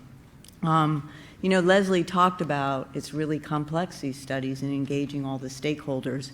And I think, that paradigm is not only at the individual study, but at how do we build that infrastructure that's going to make this possible, the data quality, being able to get the data, and all the other elements that go into this. So, we are hoping that this is the start of another conversation. We have guidances that we need to get, but we are willing to really engage on this. And I just want to thank everyone who came, who spoke, and everyone who's listening online. Thank you. Yeah, just to second Jacqueline's remarks, this is clearly this whole effort is at an evolutionary stage, and hopefully through meetings like this with a lot of input and real work from different perspectives on the best ways to move it forward. Hopefully it can be something of an inflection point as well. I would just echo that, as FDA has repeatedly made clear during this meeting and all of the associated work, and there's been a lot of work that went into this meeting, they are going to be doing further guidance. What you all have contributed is going to have an impact on it, and I would say probably going beyond just the guidances as well. And just to echo that there are mechanisms for people who have questions and are trying to design those next studies, whether we call it real-world evidence or point-of-care studies or just high-value clinical trials. FDA does want to hear from you early about it. I think we are hopefully getting there. We've got some terminology issues, among other things, to work out, and just I don't want people to leave with the concept of defensive research in mind. So sort of building on that notion of high-value healthcare, hopefully meetings like this and the FDA's further efforts are going to help us get to high-value clinical trials as well. There are a few people that I want to thank who made this event possible. First, that starts with all of the speakers and panelists from both days of the workshop.